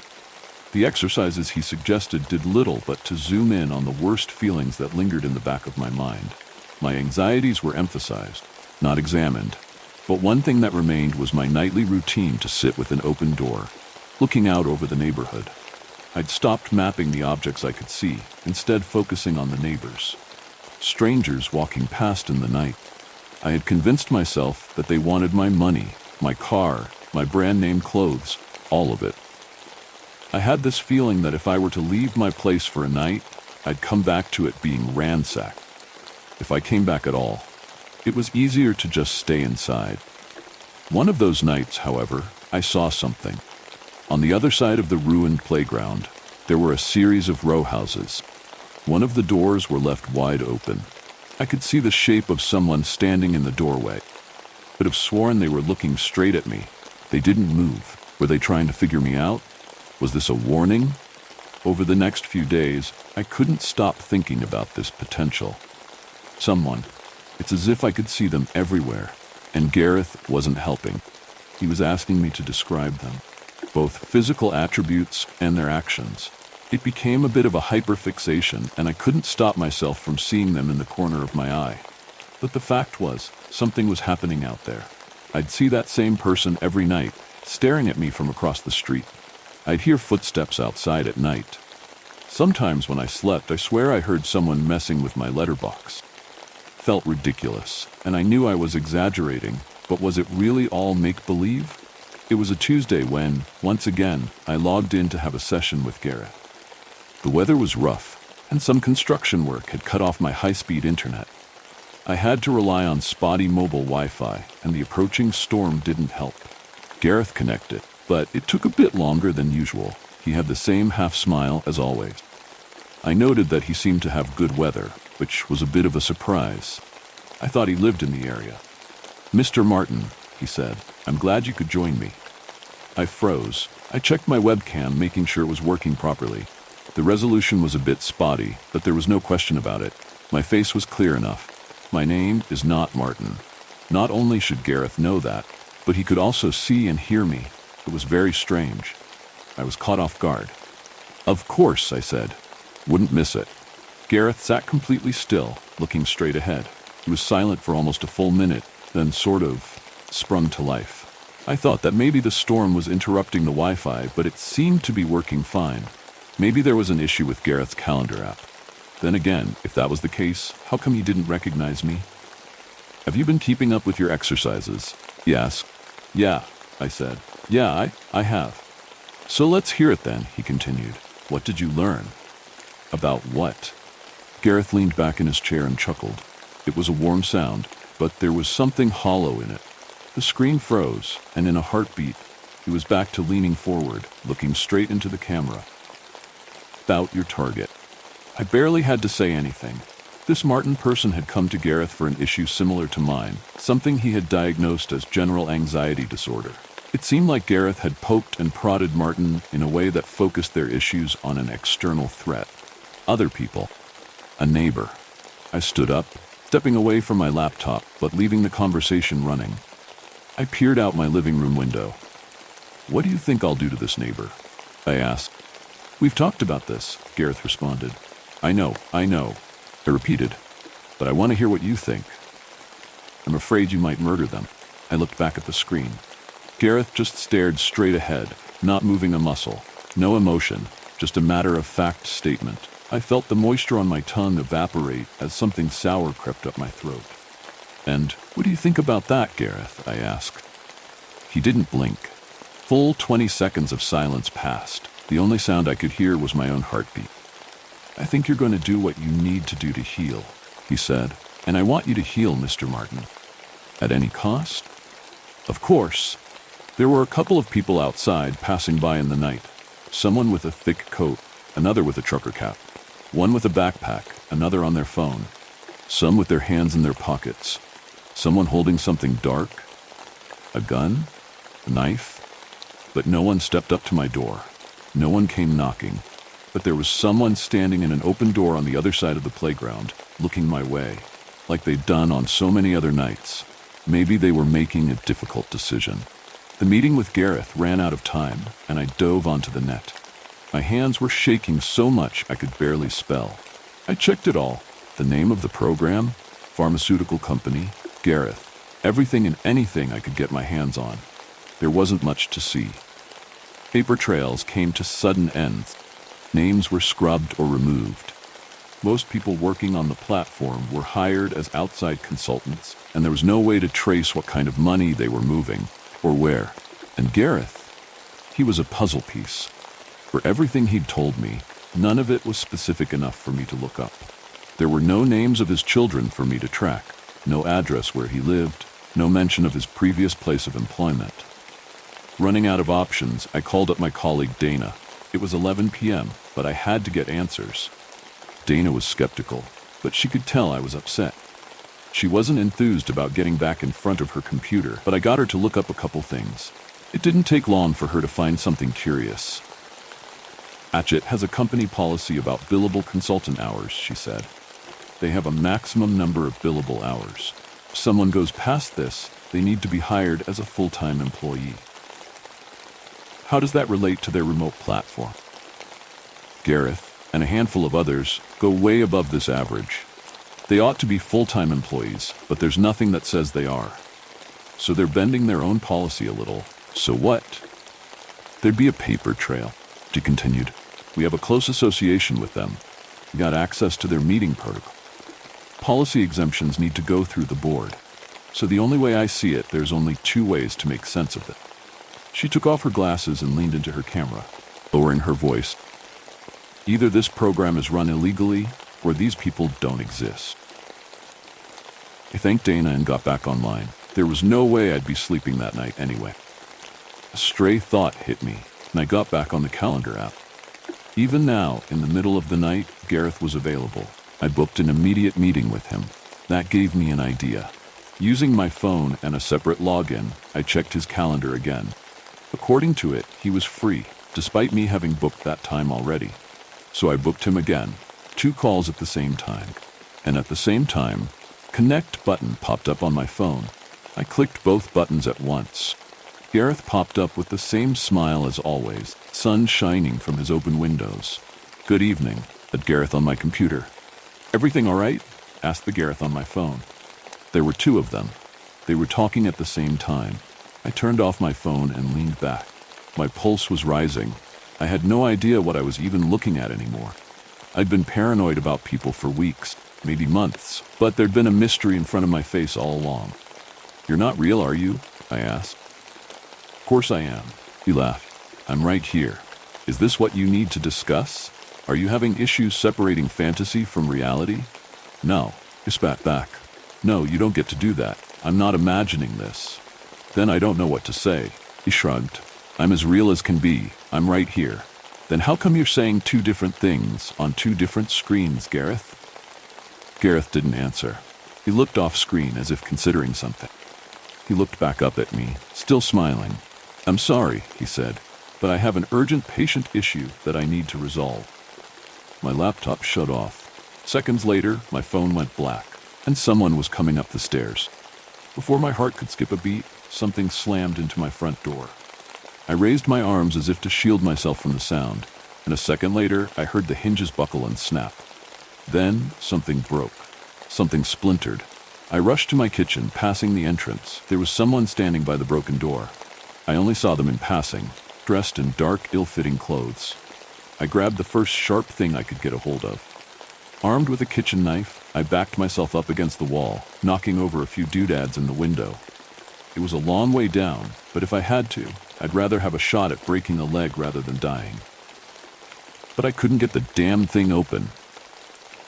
A stranger stepped into the hallway. About 6'3", dressed in a navy blue hoodie and a black leather jacket. Leather gloves curled around an honest-to-God machete. A face obscured by a burlap sack with holes poked out around wide-open green eyes. Shoulders heaving with excited breaths. He rushed forward, grabbed one of my kitchen chairs, and threw it across the room. Broke against the wall, knocking over a photo. Shattered glass covered the floor. Something whistled past my left shoulder and slammed into the kitchen tap with a metallic clang. It made my ears screech. I steadied myself against the kitchen table, and it was casually tossed aside with a crash. I headed straight for the door. For the first time in months, I didn't consider my anxieties. I had to get out. Then something cold grabbed my neck. Leather gloves. I reached back with my kitchen knife, but lost my footing on the broken glass. I was sent tumbling to the ground, landing hard on my shoulder. I looked up to see a raised machete and those sparkling green eyes. I had to say something. Anything. "Mr. Martin." It was the first thing that came to mind. The machete hung in the air, ready to fall. He hesitated. "You're Mr. Martin. You're speaking with Gareth, right?" There was no response. Just excited, heaving breaths, and a shaking machete, frozen in place like a living statue. "He's tricking you." "Us. He's tricking us. He's not real, Mr. Martin. He's not real." Something clicked. A heavy boot stepped on my wrist, kicking my knife away. The machete crept closer, cold steel resting on my chin. I felt the warmth leave the tip of my fingers. "I win," a hoarse voice wheezed. "I got you first. I'm not playing any games. I'm not." For the first time, he blinked. He tilted his head. I continued. "I'm not playing, Mr. Martin. You can't be first if I'm not playing. You were trying to get me first." "No, I wasn't. You're lying." The tip of the machete pushed into my skin, shaving a couple of hairs and cutting a 2-inch gash across my jaw. Pain like sharp ice spread across my face. Then a noise, a loud electronic noise. My phone. It must have come back on. Martin stopped. He was having trouble hiding his glee. He was giggling like a schoolboy. This was funny to him, if anything. Answer it, he chuckled. I want them to hear. I took my phone out. It was Dana. Answer it, he repeated. Put it on speaker. So I did. Dana's voice came through. Something about what we'd talked about had kept her up as well. She had always been the kind of person who couldn't let go of a good mystery. You gotta hear this, she said, going straight into a rant. I think I got something. I held up the phone for Martin to hear as Dana explained her finding. Turned out, the program wasn't supported by our healthcare deal. It was just registered as a support feature, and it was included in the same paperwork. It was never literally spelled out as a health service. Looking into the fine print, it was specified as a technical support feature. You get it? She laughed. They're not a mental health care provider. They're hired to handle data collection. What? I whispered. They're gathering data. That's their primary function. Data like mental health problems, stress-related issues, ages, locations, trends, dreams, wants, or how fast they can get us to kill one another. Dana laughed. I looked up at Martin. He wasn't laughing. The machete pierced my phone as he flicked it across the floor. His eyes sunk. He didn't look as excited anymore. His shoulders slumped with a loud sigh. You're not playing, he wheezed. No, I'm not. He took his foot off my arm. I could feel the warmth running back into my fingertips. With the casual stroll of someone heading to the supermarket, he headed for the exit. Without looking back, he shared a few parting words. I would have won. Over the next few days, we lost access to the program. Dana and I couldn't do or say anything. Turns out they had baked more than we'd anticipated into the terms of service. It explicitly stated that it was an experimental service and wasn't to be used as a substitute, conventional mental health care. It was all just data collection, some artificial program meant to get people talking, engaging them and pushing them to tell them more and more and more, not aiming to help them or guide them, but to get them to return, talk, and stay engaged with the platform. And this Martin guy? Turns out there was no neighbor with that name. There was, however, a man who'd been found dead in the row house across the street, slashed to pieces and kept in plastic bags in a bathtub. Someone had been squatting there since the beginning of the pandemic. Someone who the neighbors described as a strange man with bright green eyes. I think Gareth was just keeping this murderer engaged, poking him to go further, to do more, and to stay occupied. I don't think it was a conscious decision. It was just algorithms. Oddly enough, I think my paranoid tendencies have eased. As the pandemic came to an end, I figure something as absurd as this whole thing won't happen to the same person twice. No matter what I run into out there, I don't think it's going to be another killer. It's freeing in a way. If I can survive this, I can survive anything. Unless Mr. Martin thinks I'm ready to play. If that gave you chills, wait until you hear what comes next. I think this will be my last time as a delivery driver. I work as a delivery driver for a small courier company. It's a pretty solitary job, but it pays the bills. Last week, I was assigned a late-night delivery to an address that wasn't in our usual system. Big old Nansen on the edge of town. Didn't think much of it. Sometimes clients use our service for unusual hours or locations. When I arrived, the house was almost completely shrouded in darkness. Everything matched up. The large iron gates creaked open slowly, and I drove up the winding driveway to the front of the mansion. I knocked on the heavy wooden door, and it swung open almost immediately, revealing an elderly woman in a long, dark dress.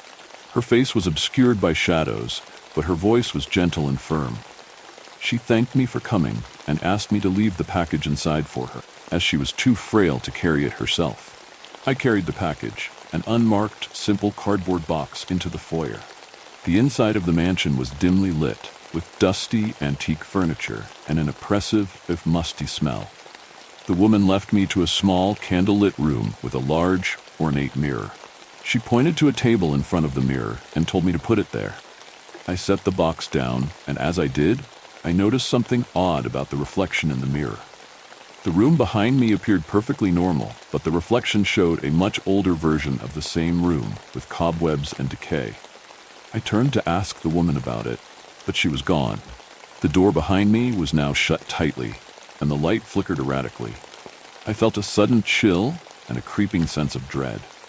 I knocked on the door, but there was no response. A soft, unsettling whisper echoed through the room, and I noticed that the reflection in the mirror was starting to change. Old, decayed room and the mirror was growing more chaotic. Shadows seemed to move and twist, and ghostly figures appeared briefly before vanishing. Suddenly, a cold draft swept through the room, and candles flickered out. In the pitch-black darkness, I could hear faint whispered growing louder, mingling with my own panicked breaths. I tried the door again, but it remained stubbornly closed. My heart raced as I fumbled for my phone to call for help. My signal was dead. The whispers grew into incoherent murmurs, and I felt a presence closing in. I was desperate now. I reached for the box I had delivered, hoping it might somehow offer an escape or answer. As I lifted the lid, I found it empty, except for a small, old-fashioned key and a note, although I remember it feeling heavy. The note read, "Thank you for your service. You may stay as long as you wish." A freezing cold hand touched my shoulder as I read, and I spun around to find the elderly woman standing there, her face now visible and twisted in a grim, knowing smile. Her ears were hollow and black, and the room seemed to distort around her. Without thinking, I grabbed the key and forced it into a lock on the side of the ornate mirror. The mirror's surface rippled like water, and I had just enough time to step through before the room was consumed by darkness. Now I'm trapped on the other side. The mansion is as old and decayed as the reflection showed, and the whispers are all around me. Every night I see the delivery driver through the mirror, and I know that the next person to answer the late-night call will end up just like me. The room I'm in, it holds a sense of comfort and unknowing. I've seen a cat, just like mine, and I swear I've seen some bones laying around. I'm scared, and the worst part, I don't think anyone will notice I'm missing. One story ends, the terror isn't over yet. I'm a security guard at a local college, and last night I came back from hell. 1. Series, October 16th, 3:45 a.m. My name is Peter, and I'm a security guard at the library for the college I attend. I won't disclose the name just in case I'd like to keep this slog of a job. I'm going to cut the bullshit exposition and get straight to the point. I think I went to hell and back. I was alone, and the security manager had trusted me to guard the library for the night shift. The building is large and complex, with its labyrinth of books and computers.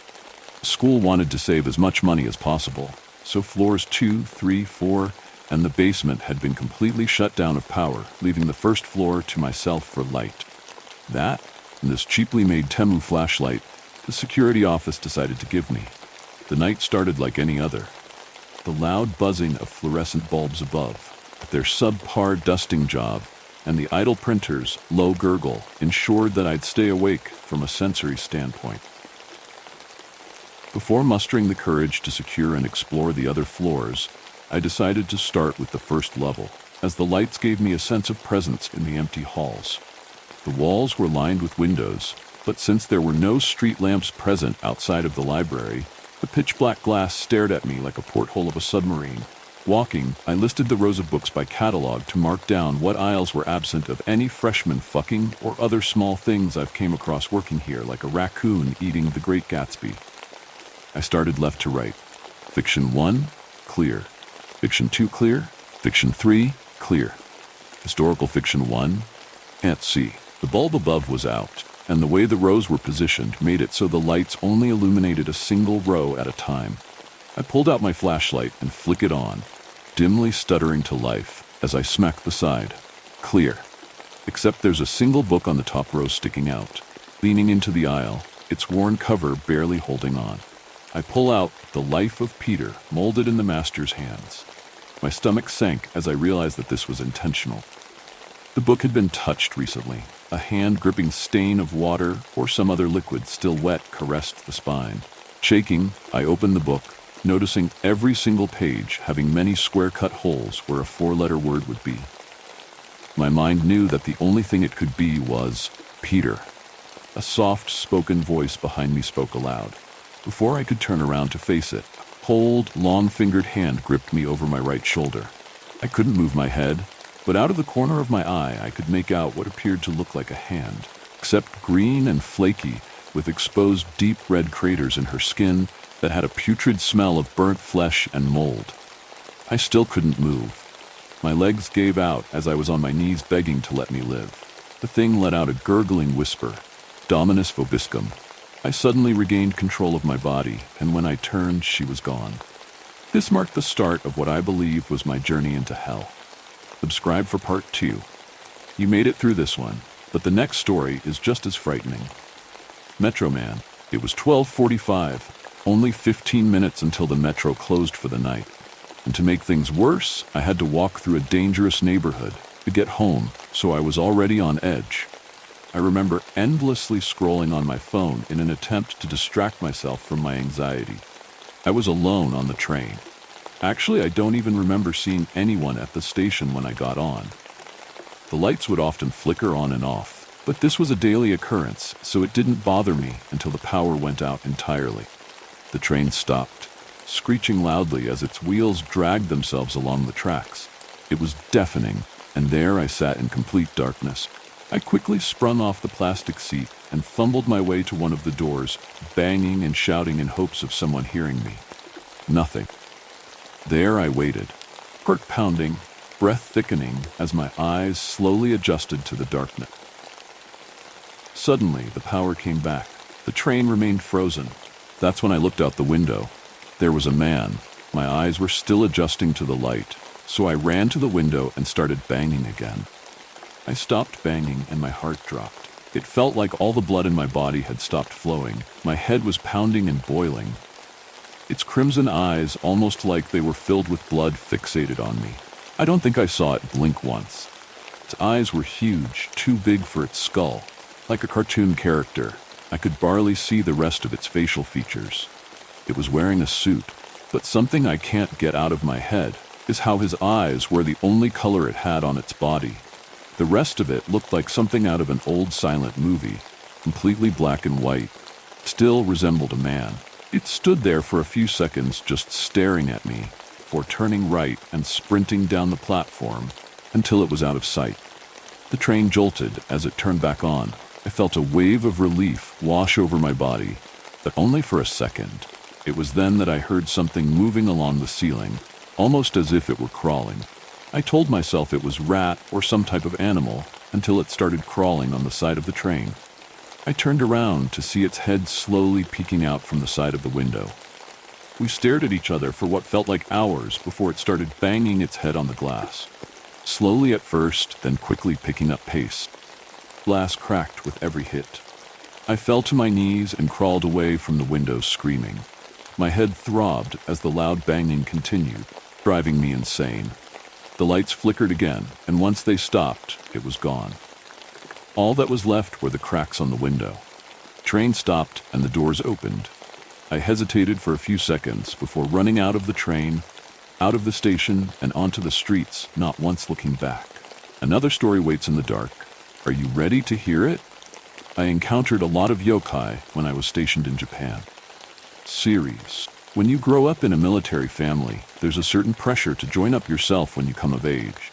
My grandpa served in World War II, my dad in Vietnam, and we bled red, white, and blue in the name of freedom. I've since changed my views on things like that, but hey, can't do much to change the past. I ended up signing up for service in my junior year of high school, getting training out of the way in the summer between junior and senior year, so I could get that out of the way. This was back in the late 2000s/early 2010s, so the military was all about throwing people all over the world. My first was in Germany. Then I got a little bit of time in Guam, but my last deployment before getting out was in Japan. Ended up in the Kanagawa Prefecture. Super nice place, good access to the city and the mountains not too far away. It was amazing to get leave for a couple of days and go hiking with a couple of friends. The city was pretty nice too. And God, the food. Everything was so fresh, it made coming back to food in the States feel like I was eating field rations all the time.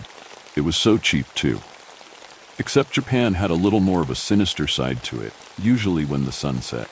I learned from a few locals working on base when I got there that some weird shit happens on occasion, and just to roll with it and act as normal as possible. Hell, a couple of them recommended I visit a shrine and just make a prayer offering. I heeded their advice about 2 weeks later after my first couple of encounters. Thank fuck the first thing I ran into was one of the more harmless spirits. I was still in my mid-20s at the time, and not out of my partying days quite yet. Ever been to a karaoke room? They're fun as hell, and the alcohol is usually included or super cheap. Get a few friends, have a few drinks, sing a few songs with the passion of Freddie Mercury, while realizing you sound more like Yoko Ono, and have a good laugh. Now, with the amount of alcohol included, it was very understandable that we got wasted. Don't think we finished up until maybe 1:30 that morning, stumbling out in search of food before heading home. There are a ton of all-night places around, which helps a lot, but I was too tired to really care about food. Luckily, it was super easy to get anywhere in the city while you're totally sloshed thanks to the rail system and everything. I told the others I was going to head back home, making my way back to the little apartment I was set up in for housing. A couple of train rides, and I was at the nearest station, just a few of blocks away. Enough to walk in probably 30 minutes, considering I was still hobbling a little. Maybe halfway there, on a particularly dark street, I saw a figure standing about 10 meters away. They were small, facing the same direction I was heading, so I could only see the back of their bald head. The gown it was wearing looked like the robes a monk wears, so my drunk mind immediately went to, oh, little monk, wonder if he's lost? Look, I know the US teaches us to be cautious of people on the streets, especially at night, but after living in other countries, you learn that people aren't nearly as violently out to get you as in America. It was pretty common here for young kids to travel alone on trains, walk the streets, and even run errands for their parents. Bad things still happen, obviously, but most people were a lot more respectful of other human beings at least. So seeing a little kid alone on the street around 2 in the morning, I figured they might need some help finding home. There was a police station down the road, so I approached the kid. The nearest streetlight at the intersection flickered, casting us into darkness for a moment. In the absence of light, I saw a small blue light the kid was holding. As I got closer, I finally spoke up. Hey there, are you lost? Do you need help? I said, louder than intended. The kid didn't respond, and it took me a second to realize I was speaking English, so they might not understand. Look, I'm not too smart when I've had a few drinks, so I decided to try again, even in my broken-ass Japanese. The southern accent I still couldn't shake from being born and raised in South Georgia wasn't a huge help. Konnichiwa? Shit, what's the word for lost? Ushinida? No, that's not it. Shit. Oh. Ushinada? The kid finally turned toward me after I got the words out. The little blue light it was holding grew brighter as it turned, illuminating their face. It looked normal for the most part, like a regular kid, but instead of eyes, there was one singular eye, massive in the middle of their face. That single eye was staring me down now, and I couldn't move despite my brain screaming at me to get the hell out of there. My legs turned to jelly, giving out underneath me as I fell to the ground, barely catching myself before my head hit the concrete. I still couldn't move while the thing shuffled toward me, blue light oppressing me even further as I sunk to the ground, trying to look up at the thing. Something I will never forget. God typing it out makes it come back. I can still feel it, the thing leaning down toward me on the ground, looking me right in the eye, and licking my cheek up to my temple. The tongue was scaly, with little points coming off of it that scraped roughly against my skin. I had just shaved that morning, making it feel even worse, closer to me. It was like a cat licking, but more slimy, while still being rough against every small patch of flesh it could reach. This little shit licked me, stood up, looked me in the eye, and walked away like nothing fucking happened. I couldn't move. Heart racing, trying to figure out if I was just sloshed and assaulted by some weirdo on the street, or thinking that what I saw was some kind of ghost. After a few minutes, my strength returned, finally able to stand up and make my way back to the barracks. I couldn't fall asleep the entire night. Almost took a scouring pad to my cheek to try and get rid of the feeling it left on my skin. It was driving me fucking insane. I must have looked like a wreck the next day, not too surprised. A couple of the guys from karaoke the night before must have noticed too. I was sitting with a few of them in the mess hall, stirring spirals into my soup absent-mindedly. You all right? Matt, another soldier asked. Look like you've seen a ghost. Ah, I said, taking a minute to shake the fog out of my brain. You ever sobered up from being absolutely ripped without a nap? It sucks. Like, sucks. Might have, to be honest. Oh, who did you run into? Ryu, a local working with us on base, asked.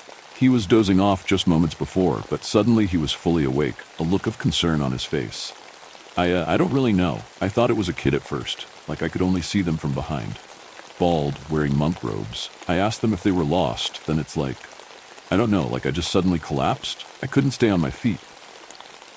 Then it looked at me. Thing had one eye. I said, babbling on and still stirring my soup. When I was on the ground, though, it licked me. I don't know, man. I feel kind of violated. Ryu snorted, Matt and I both unsure of what was happening as it began to turn into full-throated laughter. You got lucky. Itotsume Kozo. Cyclops children, he said, still laughing. They're harmless, though they can be, well, weird as you experienced. Could have been worse. Sorry, worse? It gets worse than being licked by a dwarf cyclops? Matt asked. Then I need the lowdown here, boss. Oh yeah. Yokai can be very dangerous if you come across the right ones. You heard of the Kuchisake Onna? Ryu asked, leaning forward. There was an airman a while back, maybe 2 or 3 years ago. They covered his death as a suicide for his family. It was the Kuchisake Onna, though. The slit-mouthed woman. Nope. Don't like the sound of that, Matt said, turning away. You should take warning, Ryu said again. If you run into a woman hiding the lower half of her face, you found the Kuchisake Onna. She'll ask you if you think she's pretty. Should I also ask her on a date? Matt asked, snorting at his own joke. Ryu only gave him a tired side-eye, used to his shitty jokes by now. You can't run away immediately. She'll take that as calling her ugly. Tell her she's pretty, then she'll show you the lower half of her face, mouth cut. He made a motion from one ear, down across his mouth, all the way back up to the other side. Into a huge grin, she'll ask you the question again. Tell her she's not pretty. She kills you with huge scissors. Tell her she is pretty. She'll slice you just like her. They found that airman with his mouth slit. So you're just screwed either way? That's shitty, I said, thinking back to last night. That was already awful enough. I didn't want to run into more. I just felt gross, my skin tingling again with the feeling of being licked. The best method for getting away from a yokai is to confuse it. This goes for a lot of them, from Kuchisake Onna to Akamondo. Ask them a question in return, and you'll have time to run. Ryu looked us both in the eyes now, like a command to take him seriously. There are others to just avoid entirely. Run into some of the more vile ones, and you'll be, well, as Americans say, fuck. Cool. Never leaving the base again, I guess, I said, practically slamming my face into my soup. Guess since I saw one, I'm going to be cursed? No, not really. Just go to a shrine and make an offering. It's easy enough, but does wonders for protection. Ryu said. Most are just restless spirits that couldn't move on. Offering a prayer for them can often make them ignore you, or just give you enough luck to avoid them. We chatted a little longer, Ryu telling us about various local legends before we all split off back to work. I ended up getting swamped with work for the next week, unable to get a moment to breathe, much less get off base. Eventually, the incident kind of got left behind. Think I rationalized to myself that I was drunk and just imagined it or had a weird encounter. Should have remembered. Finally got a night off a week later, decided to go out and get some decent food other than the mess hall. So I went out on the town. Despite my plans to be back before it was late and the roads were deserted, I got caught up talking to a girl I met. She was nice. I still have her number and we talk from time to time. Dated for a little while, but that was beside the point. By the time I started back home, it was past midnight. That said, this time I was totally sober, so I had that going for me at least. I was also closer to the base, so the walk was much shorter than last time. Sounds like an easy trip, right? I walked her home and started back on my way. About a block away, I heard a woman calling my name from behind me. Thomas? I thought it was the girl, maybe inviting me back to her house since it was late. Would have been much better that way. Instead, I turned around and locked eyes with her. A tall woman, a long kimono covering down to her feet, and a paper fan over her face, was standing just a few meters away. studying me. I almost fell back, instinct telling me to run before I stopped myself, thinking back to what Ryu had said. She kept the fan up over her face, approaching me slowly, gliding over the ground like she was floating under the kimono. "Am I pretty?" she asked, still staring deep into my eyes. I couldn't look away, no matter how hard I tried. Dark hair spilled down the sides of her face, big green eyes glowing while she stared me down. She was beautiful. "Yes, very," I said, almost compelled to say it. She let out a giggle, eyes lighting up even more. The paper fan started to close, a massive pair of scissors forming from the thin wooden edges. They glowed in the dim lights of the street, but that was secondary to what I saw now. "Am I still pretty?" she queried me again, smiling literally from ear to ear. I could see her teeth and jaws on both sides, split skin folding back from the mouth. Bright red blood was glistening around the cuts as if they were freshly made. Her smile was making me uneasy, trying to think of a way out of this to confuse her, or even just run away. She reiterated again, "Am I still pretty?" Am I pretty?" I said, unable to think of anything but the question asked of. Immediately regretted that, closing my eyes tight and preparing to get murdered by a fucking ghost. God, what a way to go. "Are you pretty?" she asked, wide smile now contorted by a frown in the middle. Blood gushed from the slits as her face furrowed quizzically. Her hand holding the scissors lowered, her eyes finally breaking from mine as she looked to the sky, pondering. "Are you pretty? Are men pretty?" Once she looked away, it was like a weight was lifted. I ran, finally making it back to the base gate where the guards were a little unwilling to let me in because I was so scared. That scared the hell out of me, though. Didn't sleep again that night, called in the next day, and told my CO I was sick. Food poisoning. I marched my ass to the nearest shrine and gave 2 offerings to whatever spirits wanted it. I was barely in Japan for a month so far. 2 of these creepy spirits had already found me. I took every precaution I could from then on. Hell, I still had over a year at least for deployment at this. After what Ryu told me, I did some research too. Know your enemy, right? Yeah, yokai don't play by the same rules as other ghost legends. These things could be pure evil, just hate in the most distilled form. Some didn't give a damn about any offerings or charms. Despite my newfound caution, it's like I was a freaking magnet for weird shit over there. Things were only going to get weirder until I finally got to leave. And now, let's move on to the next story, which might just give you chills. I was having a dream much like any other I'd had before. There was some loosely strung together plot, apparent only in retrospect. Somewhere I had to be, an object of my pursuit that seemed to elude and taunt me. I moved forward without understanding why. There were people around me, and who those people were changed without warning. And sometimes I was no longer acting, but instead watching myself act, as if viewing some abstract and esoteric film. That all changed when I found his wallet. It was brown leather, worn and scuffed from many years of going into back pockets, then back out, from being tossed on the counter when he got home, from being sat on. It was sitting in a puddle under a bridge I did not recognize and could not find again if I needed to.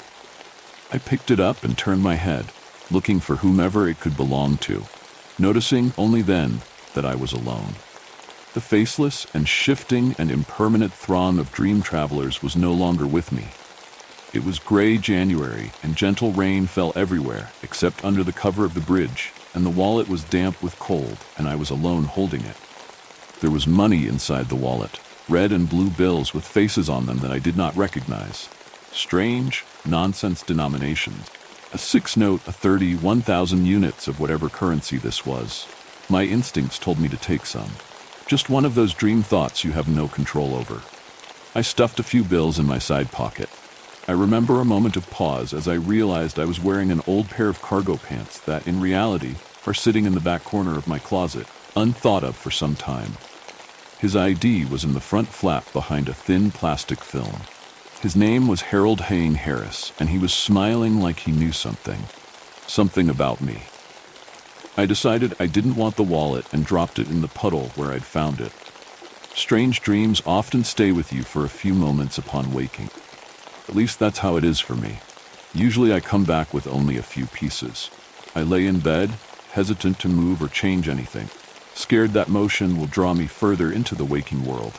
All I ever want is to go back to sleep. I live my days in anticipation of that moment. Climbing into bed, pulling the covers up until they cover my mouth and my nose, breathing my own exhales. The way your body eventually starts to dissolve. You feel heavy, half paralyzed. There's a comforting warmth as your stomach goes up and down with each breath, drawn autonomically. Laying there, trying to preserve my comfort. That's usually when other pieces of the dream return. That night, it was still dark. Somewhere in the quiet moments preceding twilight, I lay thinking about where I'd just been. Somewhere familiar in many ways, the dark evergreens, the gunmetal sky, but not anywhere I'd ever actually been. Likely not a place that truly exists, I thought, just a creation of my mind. I remembered the rain, how cold it had been, thought about the puddle, and suddenly I remembered the wallet. The strange bills, Harold's picture. I could see it so vividly. I could see his name. I rolled over in my bed to face the window. It's always been my theory that if you want to fall back into the dream you've just woken from, your best bet is to stay in the same position. Don't move a muscle. Close your eyes and let yourself drift back to the place you just left. I imagine it has something to do with blood pooling in certain areas of the brain. Our thoughts occupy physical space inside our head. The things our imaginations conjure are not entirely intangible. A lot of people don't get that. I had no desire to go back into that dream. I feared it, so I turned over, hoping that would help. Icy rain pelted my window in wind-driven bursts.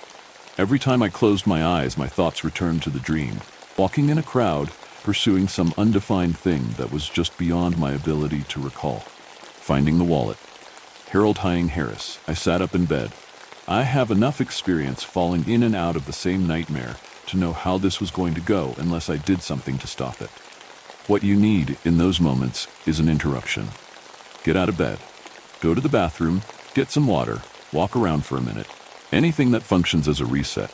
After making the circuit, bathroom, kitchen, back to bed, I decided to check my phone. I don't remember seeing what time it was. I don't even remember opening Google and typing in his name. I suppose I thought it might help to quickly confirm what I already knew, that Harold was not a real person. He was simply a thought inside my head. What I found was his blog. It was a WordPress site. They're easy to identify. The one I built to post my writing years ago had a similar layout. Nearly 100 entries, each with his name at the top. There was a small picture next to his name in the byline. Same picture from his wallet. Same smile. I turned on my bedroom light and waited for sunrise. Harold appeared to be some sort of lifestyle blogger. That's as close as I can get to describing what I found. He lived in a city called Kadash and wrote about his days there. Skimmed the entries. Most were boring. Today I went for a lovely walk down 21st Street. Leaves are beginning to turn. If you're looking for a delicious cup of coffee in the area, consider. Stuff like that. Few, though, were strange. I began to wonder if there might be something wrong with Harold, some sort of condition, and if this blog might best be viewed as almost voyeuristic insight into the mental degradation of a sick man. Earlier today, in the gray hours of the morning, all the birds fell out of the sky in unison. Did anyone else see this? I was ready to stop reading until I stumbled upon that line. I kept scrolling to see if it was an outlier. I found others. This one, buried at the end of a long entry about the best thrift stores located on the sleepy main strip. I noticed the cashier from Second Chances following me to each subsequent store I visited. He was hiding behind a clothing rack in exchange. I found him sitting alone in a locked dressing room in Moonlight Jewels. I'm worried he may have followed me home. I took a much longer and less straightforward path back to my place, but couldn't shake the feeling someone was behind me, lagging just far enough back to stay out of sight. He made me very uncomfortable, and I don't think I will be returning to the store, despite their excellent selection of second-hand cutlery and china. Each post contained a link to a map, which traced his path. Places where he stopped, like restaurants and bakeries and shops, were noted. I zoomed out from one of these maps, curious to see where in the world Kadash was located, and was disturbed to note it was in my state, not far from my home. I'd nearly driven past it many times.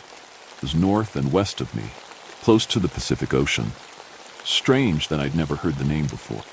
I checked the map on my phone, comparing it to Harold's. I zoomed closer and closer. Where Kadash was on his map was nothing but empty green space on mine.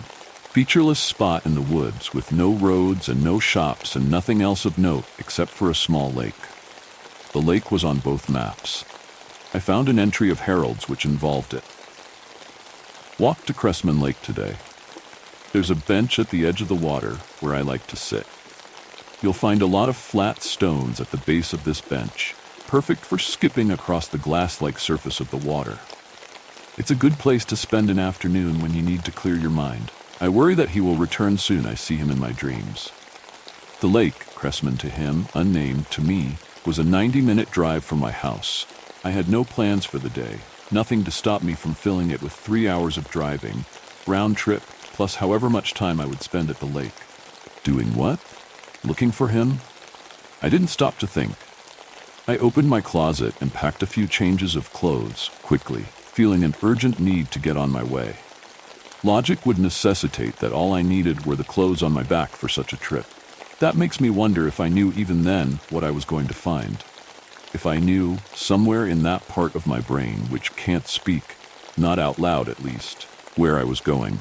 The first hour of the drive was navigating from my residential street to the highway and then heading due north. It was the same boring, uneventful drive I'd done hundreds, if not thousands of times. I chased bright blue skies up the round of the earth. It was an unseasonably beautiful day. Blue and gold with viciously cold wind. The weather lifted my spirits. It was easy to forget what I was doing.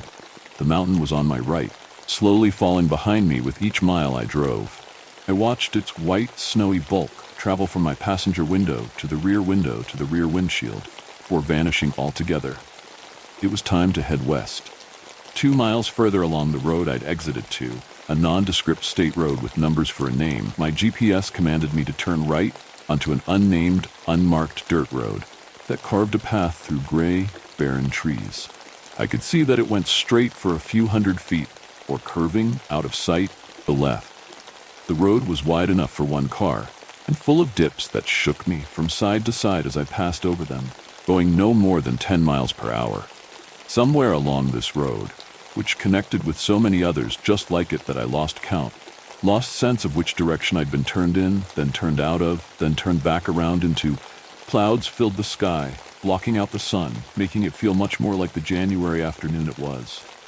And then I saw it, just ahead, the lake. I parked my car in a dirt turnaround and walked to the water. No wind blew, and likewise, the lake sat still and silent, patient. Color of the sky, a perfect imitation of what sat above me, equally as still, as if buried in the dirt was some grotesquely massive-looking glass. I began to walk its circumference clockwise. The day was quiet. Nothing moved. I heard birdsong off in the distance, but saw no birds. The only other sound was the destruction of whatever crunched beneath my feet with each step. Every time I rounded another turn, I would tell myself that it was time to turn back. My feet would continue forward, and I would convince myself that one more corner was what I needed. I knew that just around the next tree there would be something for me, something that was waiting just for me. I continued this way until I found myself on the opposite side of the wide lake, miles from where I'd parked. There was no way to mark the descent of the sun, save the gradual dulling of the light, curtaining of the hidden day. I turned back, bitterly disappointed. I have no idea how long I walked, because, despite certainly retracing my steps, the lake and its shore providing the surest guide any wanderer could hope for, I failed to reach my car, where it should have been, and of this I am also sure. The empty dirt patch of my arrival was unmistakable, as were my own so recently treaded tire tracks. Stood now only a forlorn bench, and at its 4 iron feet, a pile of disc-shaped rocks. I sat and attempted to slow my racing mind. I felt, after a few moments of slow, steady breathing, the strangest sense of comfort and normality. Darkness overtook the sky. I had no car, no sense of where I was. Even my phone was gone, sitting still, presumably in the cup holder where I had left it. And yet I did not panic. I felt certain there was nothing to fear. I should have known better. There was light in the distance, glowing beyond the far side of the lake, city lights polluting the dark sky. I saw them on the clouds and reflected on the black surface of the water, which had become otherwise indistinguishable from the solid ground on which I sat. I stood and began my dark journey, back again around the lake, hoping that some unknown grace would prevent me from wading into a cold, lonely death. The city looked as I imagined it. Delicate mist hung around the streetlight. People walked past each other on the sidewalk with their heads down, mostly in pairs or alone. I stumbled into a greenway. Entering from the tree line where the city ended, there was a gazebo with string lights wrapped around the wood lattice, a couple embraced in that spotlighted podium. Storefronts lined the main strip, all with their orange lights projecting warmth upon the shivering sidewalk. Somewhere, someone roasted peanuts. I felt welcome despite no one noticing me. There are said to be events so shocking that one could not face them and remain unchanged. Events which, due to their nature, their magnitude, their substance, taint the immortal spirit of man and make him forever after something different. Unsurvivable moments. I'm not speaking of occurrences which stay the beating heart or disconnect the corporeal from the inanimate. I say unsurvivable to say that there is a dividing line, place in the gray where one can clearly separate white from black and say, without question, person I once was no longer exists. I found myself facing such a moment not longer after entering this lost city beyond the trees. I walked along the town central road, slowly, stopping to gaze at the items displayed in shop windows or to watch the people tromping aimlessly up and down the sidewalk. The first store I entered was a sweets shop. Purveyor was a kindly older woman, and the walls were lined with clear buckets of candy with turnstile bottoms. What I noticed first was the lack of recognizable brands. Even the packaged candy sitting on shelves was bland and generic. There were no names on any of the labels, no familiar logos. I stretched my hand beneath one of the buckets and twisted the knob one time, loosening some multicolored hard candy from its cage, which I placed immediately into my mouth. It had no taste. The woman behind the register, her face ruddy and beaming, stared straight forward and seemed not to notice me. Back on the sidewalk, a familiar pair passed me. Familiar because they'd walked past me once before, heading the opposite direction. They were a couple of indeterminate sex, arm in arm, their heads bent forward as if against an agitating wind. The air was still, and the evening quiet.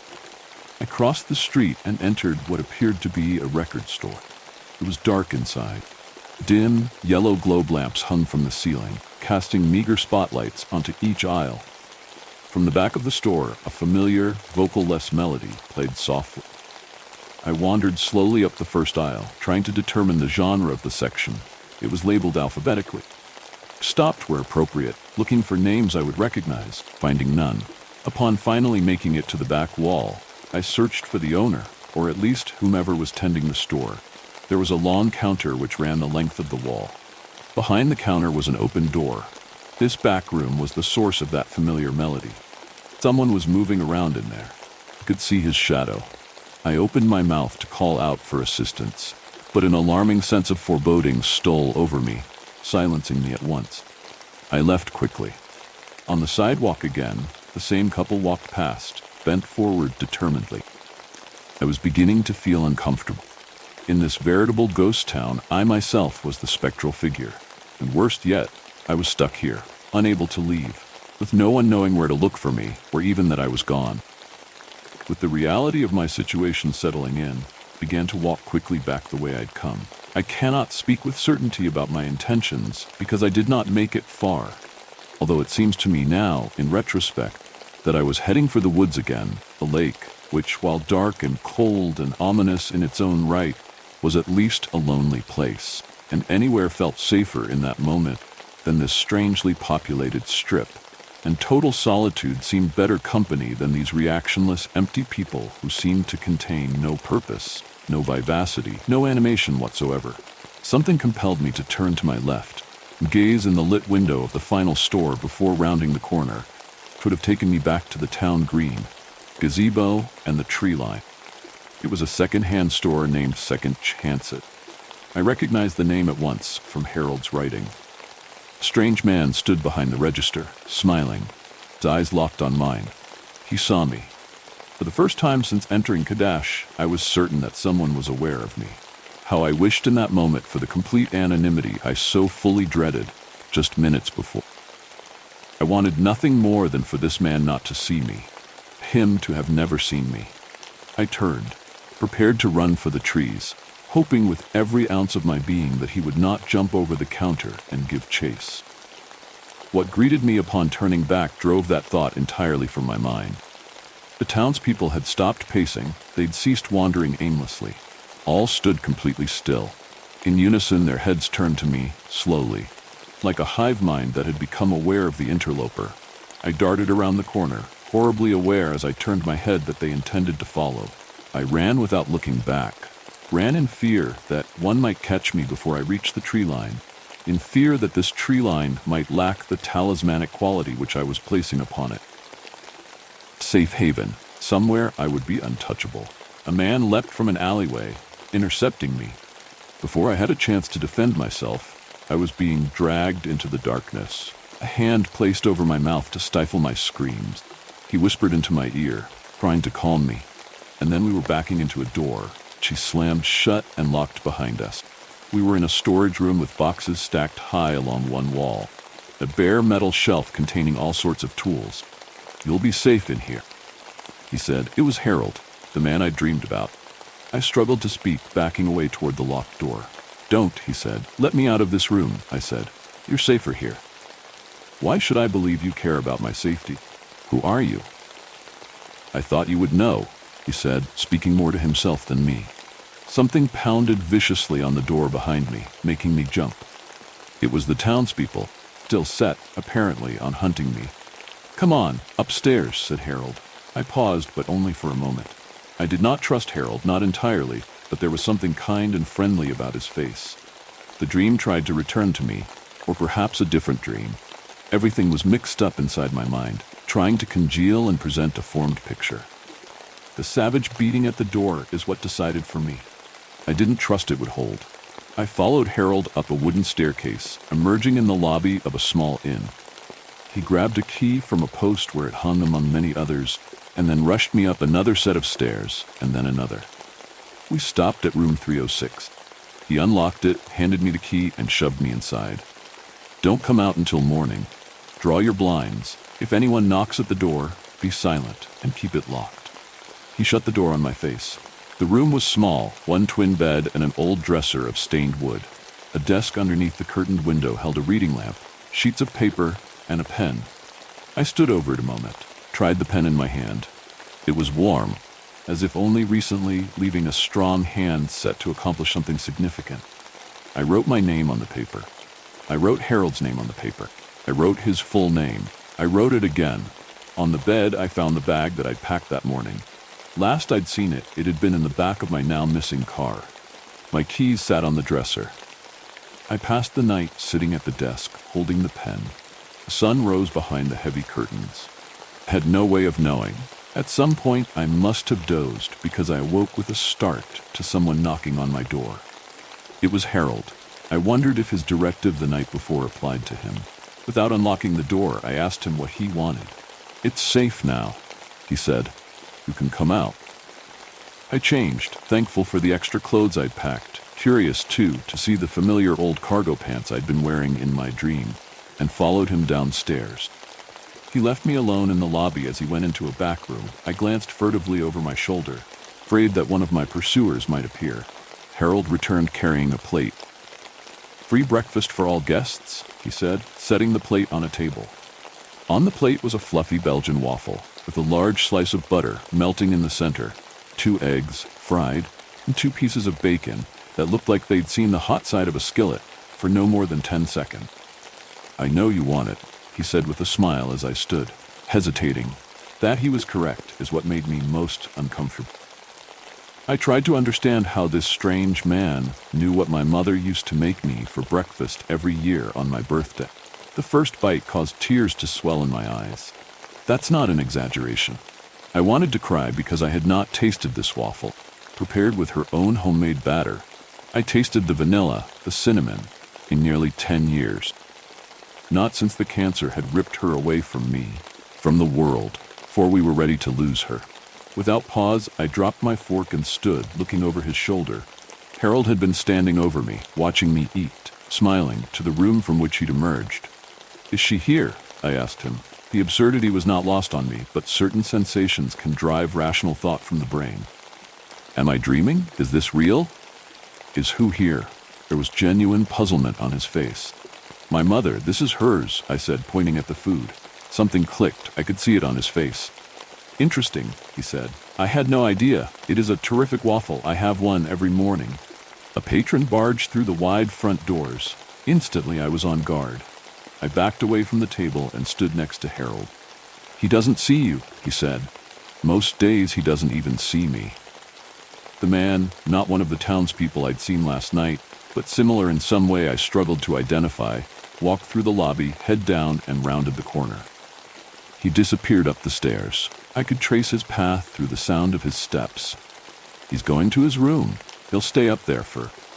Harold checked his watch. 90 minutes or so. Then he'll come down, back out that same door, and he'll walk to the hardware store on 6th. He won't buy anything. Not anymore. He will walk to aisle 17, inspect a ball-peen hammer, put it back on the shelf, confused, and leave. Then kill a few hours pacing Maine and be back here before nightfall. He said this as if it bored him. Where's my car? I'm leaving. It's around the block where I parked it. Can I walk with you? There's something I'd like to show you before you go. I followed Harold outside, not without trepidation. I was still fearful of the angry mob which had seemed hell-bent on spilling my blood not 12 hours earlier. Harold, in direct contrast, carried himself with a nonchalant inattention, one that I envied. It was as if nothing in this entire world could surprise him. No contingency could strike which he was not totally prepared to encounter. Cars this way, he said, starting up the sidewalk. Few people lingered in the town square or in the gazebo. In the distance, I saw the familiar drones trekking the central strip. They looked just as they had the night before, mindless, purposeless. They've already forgotten, he said, as if my thoughts were being broadcasted at full volume. So long as he doesn't see us, they won't. Harold grabbed my arm and stopped me from rounding the corner. It would have taken us past the wide windows of Second Chances, the thrift store with the menacing cashier. We ducked into the alleyway from last night. It took me a moment to recognize it in the daylight, and cut back out to the main strip a few buildings later. Who is he? I asked. What a good question, he said with a humorless laugh. I was hoping you might know. 2 blocks away we reached my car. If this is it, I'm glad we met, he said, extending his hand. I took it out of reflex. His was warm, his grip strong. I truly never thought we would. The words bubbled up to my mouth before I had a chance to consider them. Come with me, I said. You don't belong here. Harold laughed. It was the same laugh I was coming to expect from him. He looked at his feet, arms crossed over his chest, and said one of the saddest things I'd ever heard. If I belonged elsewhere, I'd be there. You're not like them, I said, gesturing to the faceless many, the wanderers, empty-souled horde that crawled the street without purpose. I used to think that, but I'm more like them than I am like you. I know that now. I could get in that car just to prove a point. But as soon as you left these dirt roads, and I could get you there, I know the way. As soon as you got close to your roads, the ones you know, I would melt away. I'd be back here, in my inn, with my counterparts. Says who? I asked. The answer was forming in my mind, but I needed Harold to say it. The rest came as soon as he did. It's you, he said. Always you. I convinced Harold to get in the car and test his theory. Frankly, it didn't require much effort on my part. He was desperate to leave. His conviction that our attempt would be fruitless was not something to stand in his way. I want you to leave, I told him, accelerating towards the town square. He put his hand on my arm and directed me to turn right at the next intersection. Yes, he said, once again sensing my thoughts. Even in the car, he'll know it's us, and it will be last night all over again. Except this time we'll have to wait them out much longer. We took the long way, circumventing Second Chances and Dennis. I remembered his name now, remembered the people he'd hurt and how he'd hurt them, how I'd made him hurt them. That is unfortunately not how it works. Harold said, returning to my original statement. How do you know that? Call it a hunch, I guess. Intuition. You probably know a better word for it than I do. Emerging safely beyond the thrift store, we had just a short way to go before entering the woods. In the road ahead of us stood a young woman. She stared vacantly up at the sky, the sun, her mouth ajar, drool running from one corner of her mouth. Tears streamed down from her eyes, painting her emotionless face with a glossy shimmer. I've never seen one do that, Harold said. They get worse every day. We drove for a while, leaving paved roads for the rutted, bouncy dirt path. I no longer needed his guidance, these trails being the architecture of my own design, before I heard him mutter, ostensibly to himself, "As do I. I want you to leave," I repeated. I said it over and over, hoping it would be enough. We were getting close to the edge, rounding the lake now. "What's his deal anyway?" Harold asked. "Dennis. I never figured that out. He's sadistic. Causing pain gives him pleasure. I was never sure why. I thought I was close at one point. Something to do with his relationship with his father. Some commingling of abuse and comfort, that ugly cycle. But then that felt trite, so I gave up. I always give up when it gets hard.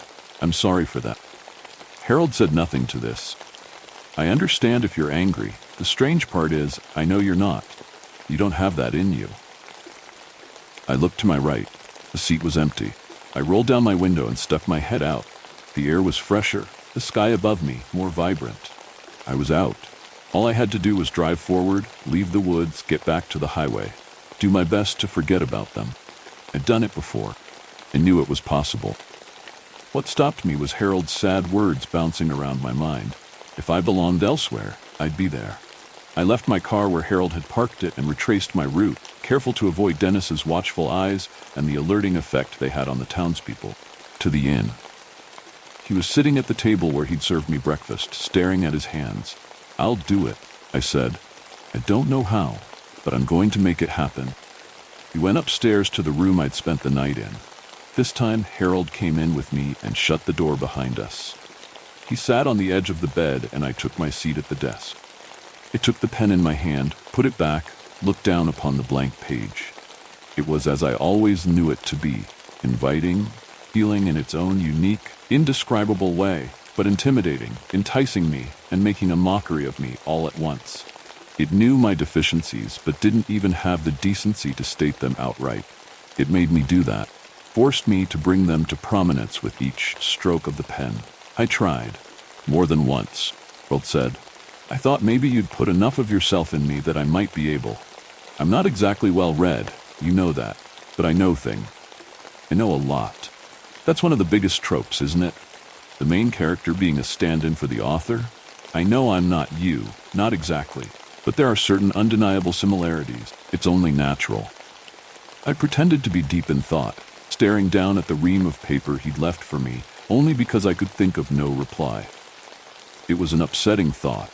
That piece of me, and how big a piece, had been left behind in this place, to rot, fester, to fade into obscure, half-remembered recollections that only appeared in the occasional dream, forgotten before even having the chance to settle into their rightful place in my mind.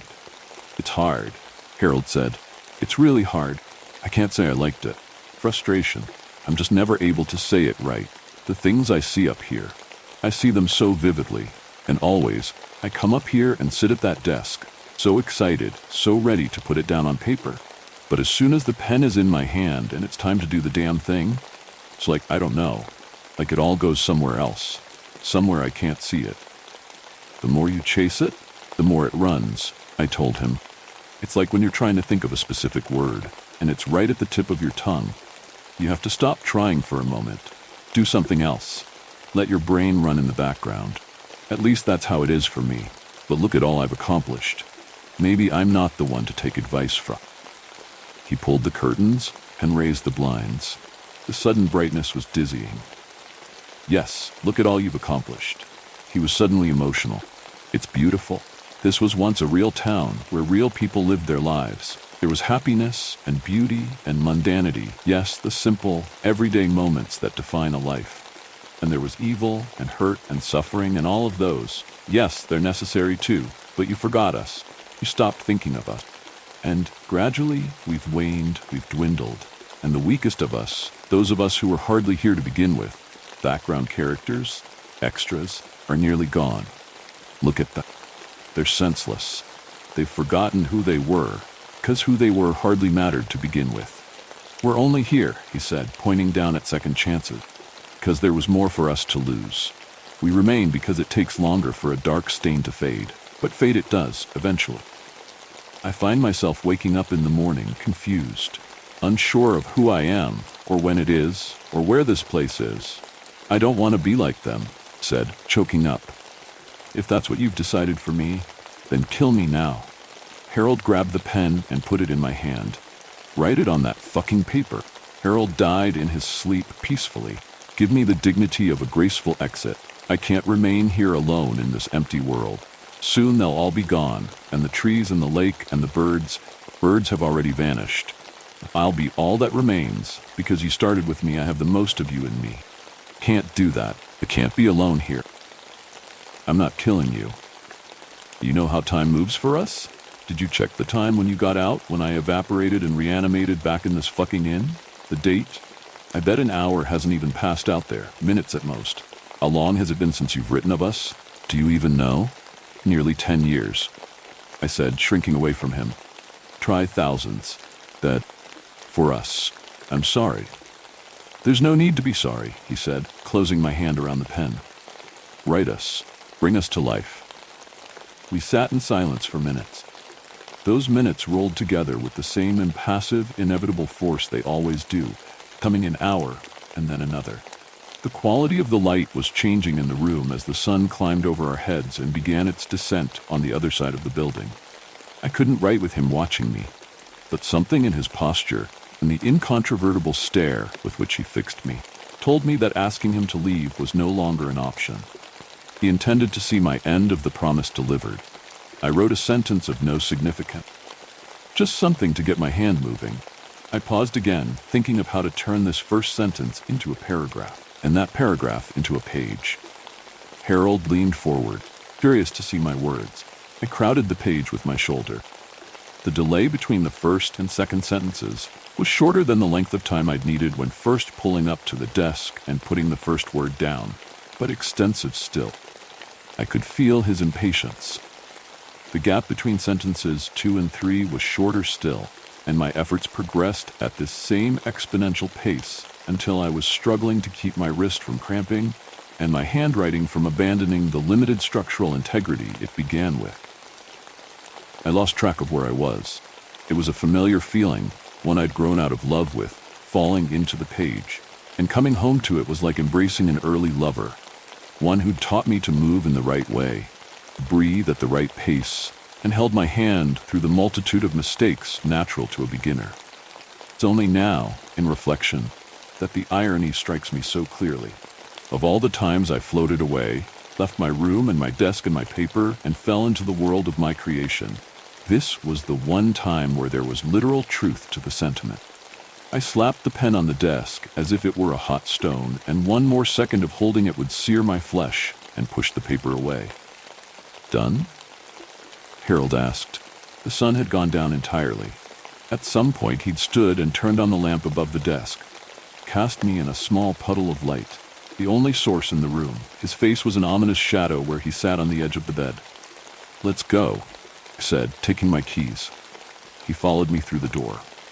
I didn't stop to wonder then, as I should have, if he already knew the ending despite my futile efforts to keep my words concealed as I wrote them.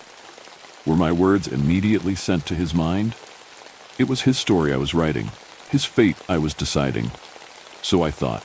We traced the same path, all growing beyond familiarity and becoming monotony, back to the car and drove the same way, avoiding Dennis, through the woods which would set us free.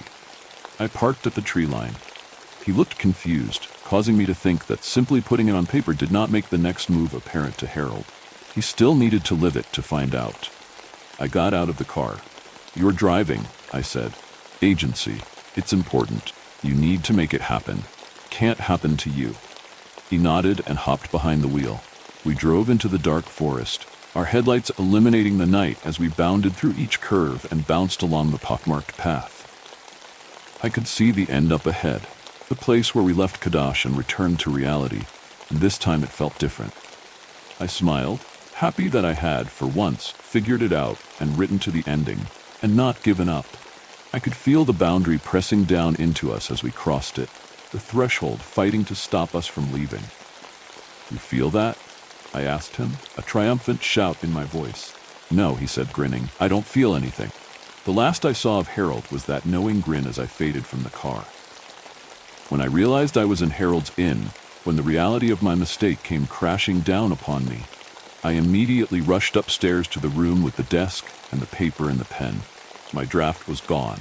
All that remained were blank pages. Simple enough, I told myself. Change it. Sit down and change it. I sat in that room all night, starting and stopping, balling up the first page and throwing it across the room, then starting over, trying again, scrapping attempt after attempt. It was futile. I could write one paragraph, maybe two at best, before the words would start to trade places. They would switch and rearrange themselves as soon as I'd look away.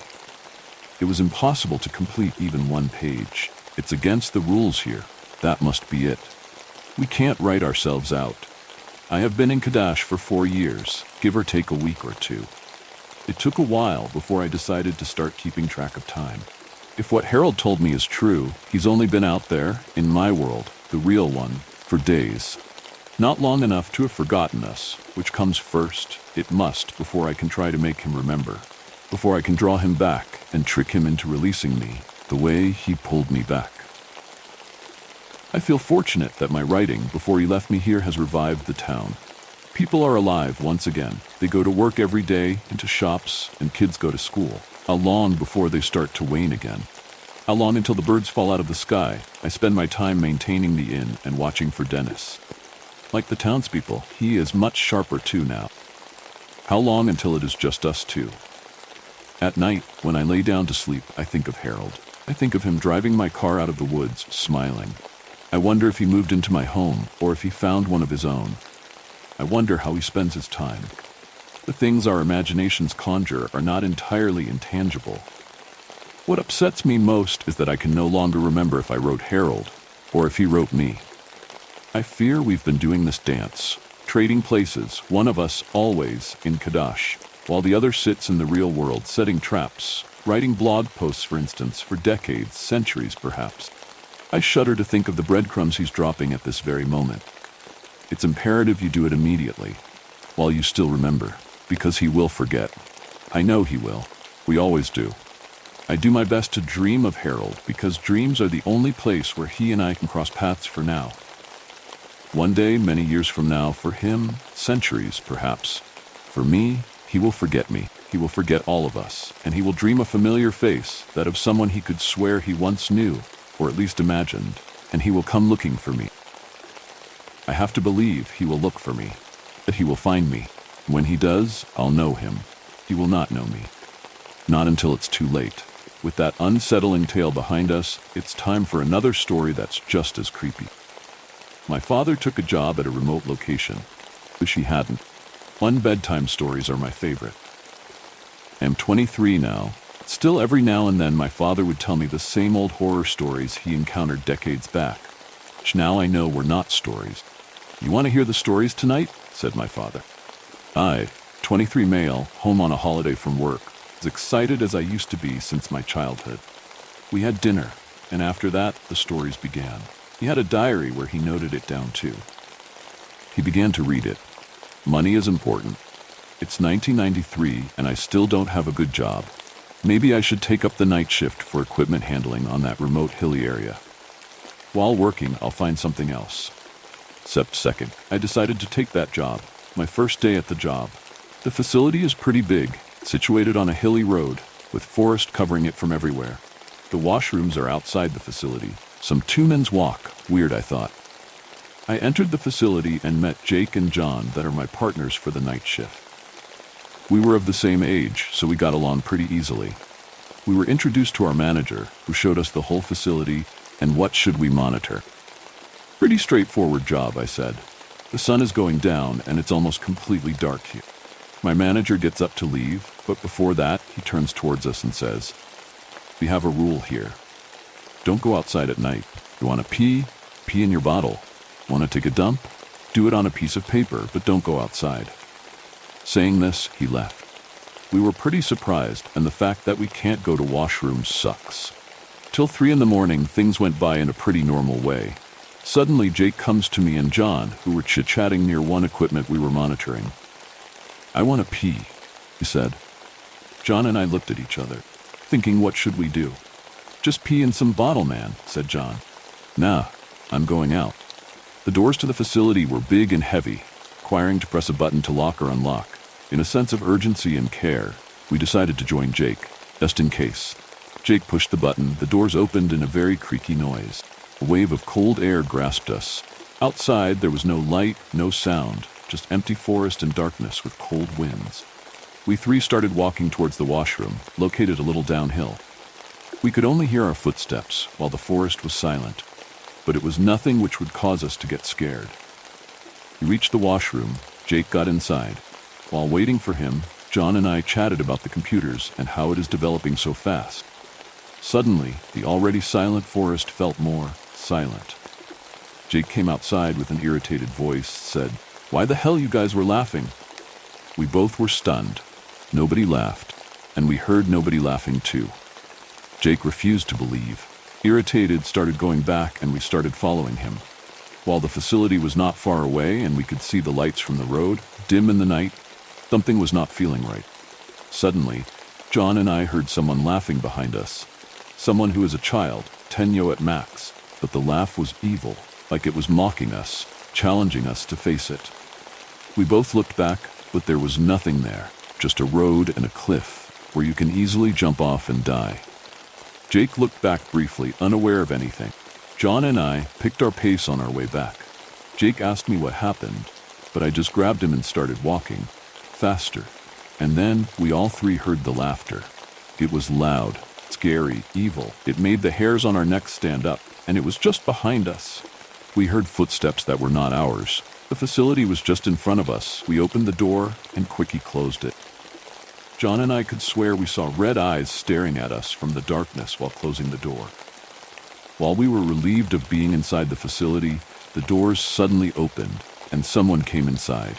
It was Jake, the actual Jake. He took his time to smoke inside the washroom and was cursing us for leaving him behind. The one that came with us back was not Jake. And then suddenly we heard someone laughing inside the facility. The doors are no more working. We are trapped now. Our life is in danger. My father was sleepy, and he said he will tell me the rest tomorrow. But I know one thing. Facility is not too far away from me. I need to go there. Subscribe for part 2. The first story was disturbing, but wait until you hear what comes next. I took a retail job in college. I wish I hadn't. I never thought a person could have this kind of power over me. When I took the job at the store, I had no idea how quickly things would spiral out of control. Rachel seemed like an average manager, older than me, sharp, and maybe a little intense, but not out of the ordinary. At first, she was just kind, almost too friendly. I brushed it off as her trying to be nice to the new guy. It started small. A few lingering glances, standing a little too close when she spoke to me. Then there were the notes. First one was simple, left on my desk in the break room. "Hey Adam, I hope you have a great day. Rachel." It seemed innocent enough, even sweet. I chuckled, shrugged it off, and went about my work. But then they kept coming. Almost daily, there was a new one waiting for me. "You looked really nice today," read one. Or, "I love your smile," at the bottom of my timesheet. It was strange but harmless, I thought. I figured she was just being friendly at first. But then, the tone started to shift. The notes became more personal, more suggestive. "You've got such strong hands. I bet you're good with them." Unread, I felt a cold sweat break out on my neck. Another, "I can't stop thinking about you. I dream about you." I felt my stomach twist. I started to avoid her, ducking around aisles and trying to stay busy whenever she was nearby. But that only seemed to make her try harder. Her notes grew more intense, more explicit. "I want to feel you against me," she wrote once, the words scrawled in loopy cursive with a red lipstick stain at the bottom. Another note, slipped into my back pocket when I wasn't looking, read, "You should see what I'm wearing under my clothes right now." I felt trapped, suffocated. I couldn't concentrate. My anxiety skyrocketed. I couldn't sleep at night. and my skin crawled when I saw her out of the corner of my eye. The way she watched me, like a predator stalking its prey, made me feel like I couldn't breathe. I decided I'd had enough. I walked out without notice, without explanation, and never looked back. I didn't care about burning a bridge. I just wanted to be free from her. I blocked her number, changed mine, got my shift changed to nights, and prayed that would be the end of it. For a few weeks, it seemed to work. I found a new job and even started dating Lisa, the bartender from my favorite restaurant. Things were getting better. I could finally breathe again. Rachel seemed like a distant, unpleasant memory. Then the letters started. They were in my mailbox, unsigned but unmistakable in her familiar handwriting. First was almost mournful. Why did you leave me? We were perfect together. I ripped it up and threw it away. But more came, and they got worse. You're mine, Adam. You belong to me, one said, and another, you can't hide from me. I know where you live now. I started finding things left. One morning, there was a single red rose under my windshield wiper, petals stained with what looked like blood. Then a photo of me and Lisa at her bar, taken from a distance. My stomach dropped when I realized she'd been there watching us. I got more paranoid, started looking over my shoulder everywhere I went. My sleep was plagued by nightmares of Rachel's eyes staring at me from the darkness, voice whispering in my ear. I told myself it was just my imagination. She'd eventually lose interest. Until the day I came home and found Milo, my cat, nailed to my front door. The sight of him, his small, furry body splayed out in a grotesque parody of a crucifixion, made my blood run cold. His paws were spread, blood smeared across the door, and his mouth was frozen in a silent scream. I stumbled back, my legs shaking, bile rising in my throat. I didn't need a note to know who had done this. I knew. Rachel. Who else would do something so horrific? I called the police, desperate for help, and got a restraining order. They told me they'd look into it, but without proof, there wasn't much they could do. The letters continued, slipping under my door, inside my mailbox, under the windshield wiper. You'll pay for leaving me, he wrote. And then, we were meant to be together, forever. I installed a doorbell camera, hoping it would give me some peace of mind. For a while, it did. Until one night, a motion alert woke me up. My phone buzzed and I checked the screen. There she was, Rachel's face filling the frame. Her eyes wide, unblinking, lips pulled into a grotesque smile. She took a step back, still staring at the camera, and that's when I saw it. She was holding something in her hands. My heart stopped when I realized what it was. A head. Lisa's severed head. I don't remember screaming, but I must have. I don't remember dialing 911, but I did. I remember the officers arriving, flashing lights, their faces pale and grim. They found her outside, covered in blood, laughing. She didn't even resist. They arrested her and took her away. A year later, she was put on trial. They deemed her mentally unfit, sent her to a maximum security psychiatric prison. I thought it was finally over. I could breathe again, start to piece my life back together. Then 4 months ago, I got the call. She had escaped. They didn't know how. They had know where she was, just that she was gone. And now, I'm writing this because I can't sleep. Can't eat. Every sound, every shadow feels like... I checked the locks 3 times before bed, the windows, the doorbell camera. I haven't left the house in days. I don't know how much longer I can live like this. I keep thinking I see her in the dark corners of my apartment, hear her whispering through the walls. I keep thinking about that night. Face in the camera, her eyes, those unblinking eyes. If you're reading this and live in southern Kentucky, keep an eye on the news. If something happens to me, if I disappear, it was her. I just hope it's quick. As one story ends, another begins. Get ready for something equally chilling. The Well Beyond the Lake. The Well Beyond the Lake. It all started as a child's game, just something to pass the time. When we're kids, we often do silly things out of boredom. It's normal. But sometimes when these games go too far, the consequences can be much worse than we expect. In the quiet town of Miller's Grove, 2 kids one day got very bored and naturally decided to play a game. A simple, fun game that everyone has probably played. I'm sure you did too. Called Tag. You're it. Jack, let's play a game, Emma said, full of energy and enthusiasm. Sure, Emma. What game? Jack asked. Tag, you're it, Emma replied with a giggle, excited to play. Jack, being a curious and energetic boy, wondered how it was played. Instead of an explanation, he received a poke on the shoulder followed by a tag, "You're it." Emma then ran toward the backyard, and Jack figured he should follow. As Emma was running away from Jack, she found herself cornered. In the tension of the moment, she acted on instinct, jumping over the fence and heading for the main street. Jack followed her and finally caught up on a hill they'd never been on before. They both took a minute to catch their breath and curiously looked to the other side of the hill. "Wow," Jack exclaimed. "What's that?" He pointed towards an old mill in the distance. "I don't know, but it looks older than Grandpa Fane," Emma said. "Let's check it out," Jack suggested. But we shouldn't. Come on, Emma. Do you have something better to do?" Jack urged. Emma sighed and followed him to the mill. It seemed abandoned and didn't have much of interest, but to them, it felt like the most exciting thing they'd seen all week. They quickly grew bored of it and decided to explore their surroundings. They found more and more old, abandoned buildings each day, sneaking out to explore and coming back before their parents could catch them. Sometimes they even lied, saying they were having a sleepover at the other's house, just to go out at night. It became a hobby they eventually quit when there wasn't much left to explore and the excitement had faded. Now at 15 and heading into high school, Emma and Jack, living in this quiet town forgotten by time, needed something, and Jack knew exactly what that was. Jack decided to call Emma to tell her about his plan. "Hey Emma, are you awake?" "Yes, Jack. What do you want?"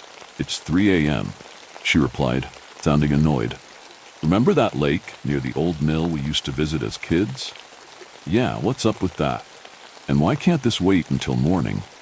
"There's a well on the other side of the lake in the forest. Some guy told me it's really creepy. He said it gave him a feeling of unease and tension, probably even older than the mill. I thought you might like to check it out, just like in the old days." "This is what you call me for at 3 a.m.? Seriously, Jack, grow up." "But I thought it would be fun." "Go to sleep, bro," she says, and hangs up. The next morning, Emma realized she had been too harsh with Jack. She felt guilty for her response, understanding that her bad mood had been influenced by the stress from school and her parents' constant fighting. Reading horror stories, especially creepypasta about abandoned places, had always been her escape. She decided she should cut Jack some slack. She called Jack, her voice softer this time. "Hey Jack, I'm sorry for what I said last night. I've been dealing with a lot and I took it out on you. But you know what? You're right. Could be fun. Just like old times. Let's check out that place tonight." Jack was taken aback. "Wait, really? I didn't expect this. What changed your mind?" Emma took a deep breath, recalling their childhood adventures. "You made me remember how much fun we had as kids, playing games and exploring every corner of this town, even at night, even when we were scared. Felt special, and I really missed that." Jack's voice softened with nostalgia. "Me too, Emma. Sometimes I miss playing hide-and-seek by the lake. Back then it was just the two of us and... David." Emma's tone grew serious. "Jack, we don't talk about that anymore. Past is the past. We were kids. We couldn't have done anything." Jack sighed. "I know, but sometimes I wonder if he's still out there somewhere. We never even looked for him. We were too scared." Emma reassured him. "Jack, the police looked everywhere. The town isn't very big. They would have found him by now." Jack nodded slowly. "I guess you're right, but we'll still go to that well, right?" Emma's voice was determined. "Yeah, damn right we will." "All right, that's the spirit. So we're doing it tonight?" "Yeah, see you tonight, bro." Jack was now very excited and also impatient. Couldn't wait for tonight when they'd explore that well. He took a nap to help pass the time. When the phone rang, he woke up and answered. "Come on, Jack, are you ready?" Muttering in a sleepy voice, he replied, "I'll be out in 10. He rapidly prepared and went out to meet his childhood friend. "Take this," Emma said, handing him a flashlight. "It's better than your phones." "Wow, thanks," said gratefully. On the way there, they only talked about their memories of previous visits in the area, not expecting anything out of the ordinary. They arrived at the well, and Jack held the flashlight above it so they could both peek inside. Jack's expression turned from curiosity to shock and terror. In the well, there was a distorted, macabre reflection that looked like them, had an odd grin, smiling wider than is humanly possible. Both were left in utter shock, and as their adrenaline kicked in, they ran, trying to get out of the woods. Emma couldn't keep her balance on the slippery mud and fell hard. Jack stopped to help her up. While he was doing that, Emma glanced back and saw the reflections closing in with that morbid smile. They ran again, not looking back because they were too afraid. They gained some distance and Emma pointed at a wooden shack in the woods. "Let's hide in there." They ran inside and quietly sat down. Oh my God, Jack. Please tell me you have signal here." "You know damn well there's no signal here," Jack said, trying to stay calm. "Just calm down, okay? We're safe here." "What were those things, Jack? Who the hell told you about this place? This is insane." "Some guy from my chemistry class. He's a weirdo, but I didn't think it would be a haunted well." Emma panicked even more, sobbing in fear from the shock. Her knee was also bleeding from the fall. Jack was trying to remain calm, convincing himself that it was just a game, kid's game of hide and seek. Suddenly, there was a loud bang on the door, followed by a stronger hit that broke it. Both Jack and Emma, in complete shock and panic, found themselves face to face with their reflections once again. This time, the reflections spoke. "Hello, Jack. Hello, Emma. Imagine this as a game of tag. You're it. Right now, we're it. But soon enough, roles will be reversed." Emma broke the window and jumped out, acting on instinct, just like when Jack first chased her. In an instant, Jack followed her. The reflections seemed to be slow, but were certainly frightening. Creeped out and terrified, the two kids didn't know which way to go. As they were checking their surroundings, Jack felt a hand on his shoulder and immediately jumped in fear. He turned around to see David. Both, even more shocked than before, exclaimed in unison, "David? Long time no see. These things that chased you have chased me as well. They catch you, you'll take their place in the well, and they'll take your place in the real world. You've been here for almost 5 years. How come they haven't caught you? Well, they might be smart, but they aren't very fast. Their weakness is light. If they come at you, use the flashlight to blind them." The reflections appeared again, and when the two kids turned their heads back to David, he was gone, as if he had never been there. They ran again, heading for the mill this time. The reflections blocked their path, forcing them deeper into the woods, farther from the town. After hours of hiding and running back and forth, they were exhausted and confused. They ended up accidentally going back to the well and were cornered by the reflections. Jack remembered what David had told them. "Emma, use the flashlight." "Yeah, you're right," she said. As Emma turned on the flashlight and pointed it at her reflection, it seemed affected. Then, unexpectedly, the reflection sprinted towards Emma and swapped places with her. Jack screamed at the top of his lungs, "No, Emma!" But David had said it makes you weak.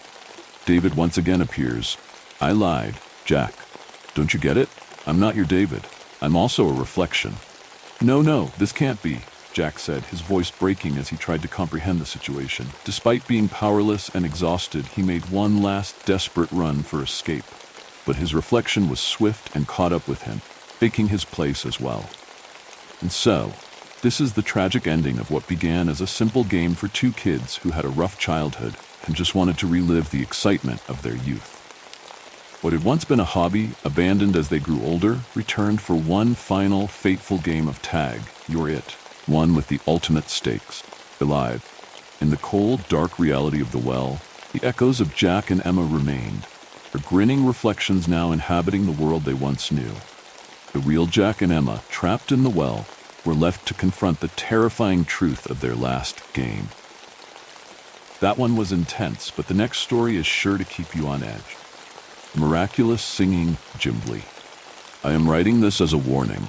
My daughter told me last night something that I simply can't ignore, as I now fear that others will be subjected to the horrors I witnessed firsthand. It's been years, but I still remember most of what happened clearly. Of course, parts are foggy now. Trauma has a way of making your mind wilt and crumple in a desperate effort to console itself. It began years ago when I was 8.5 years old. I run along the streets, my eyes focused on the road ahead. The town where I live is small, so I know every step I take.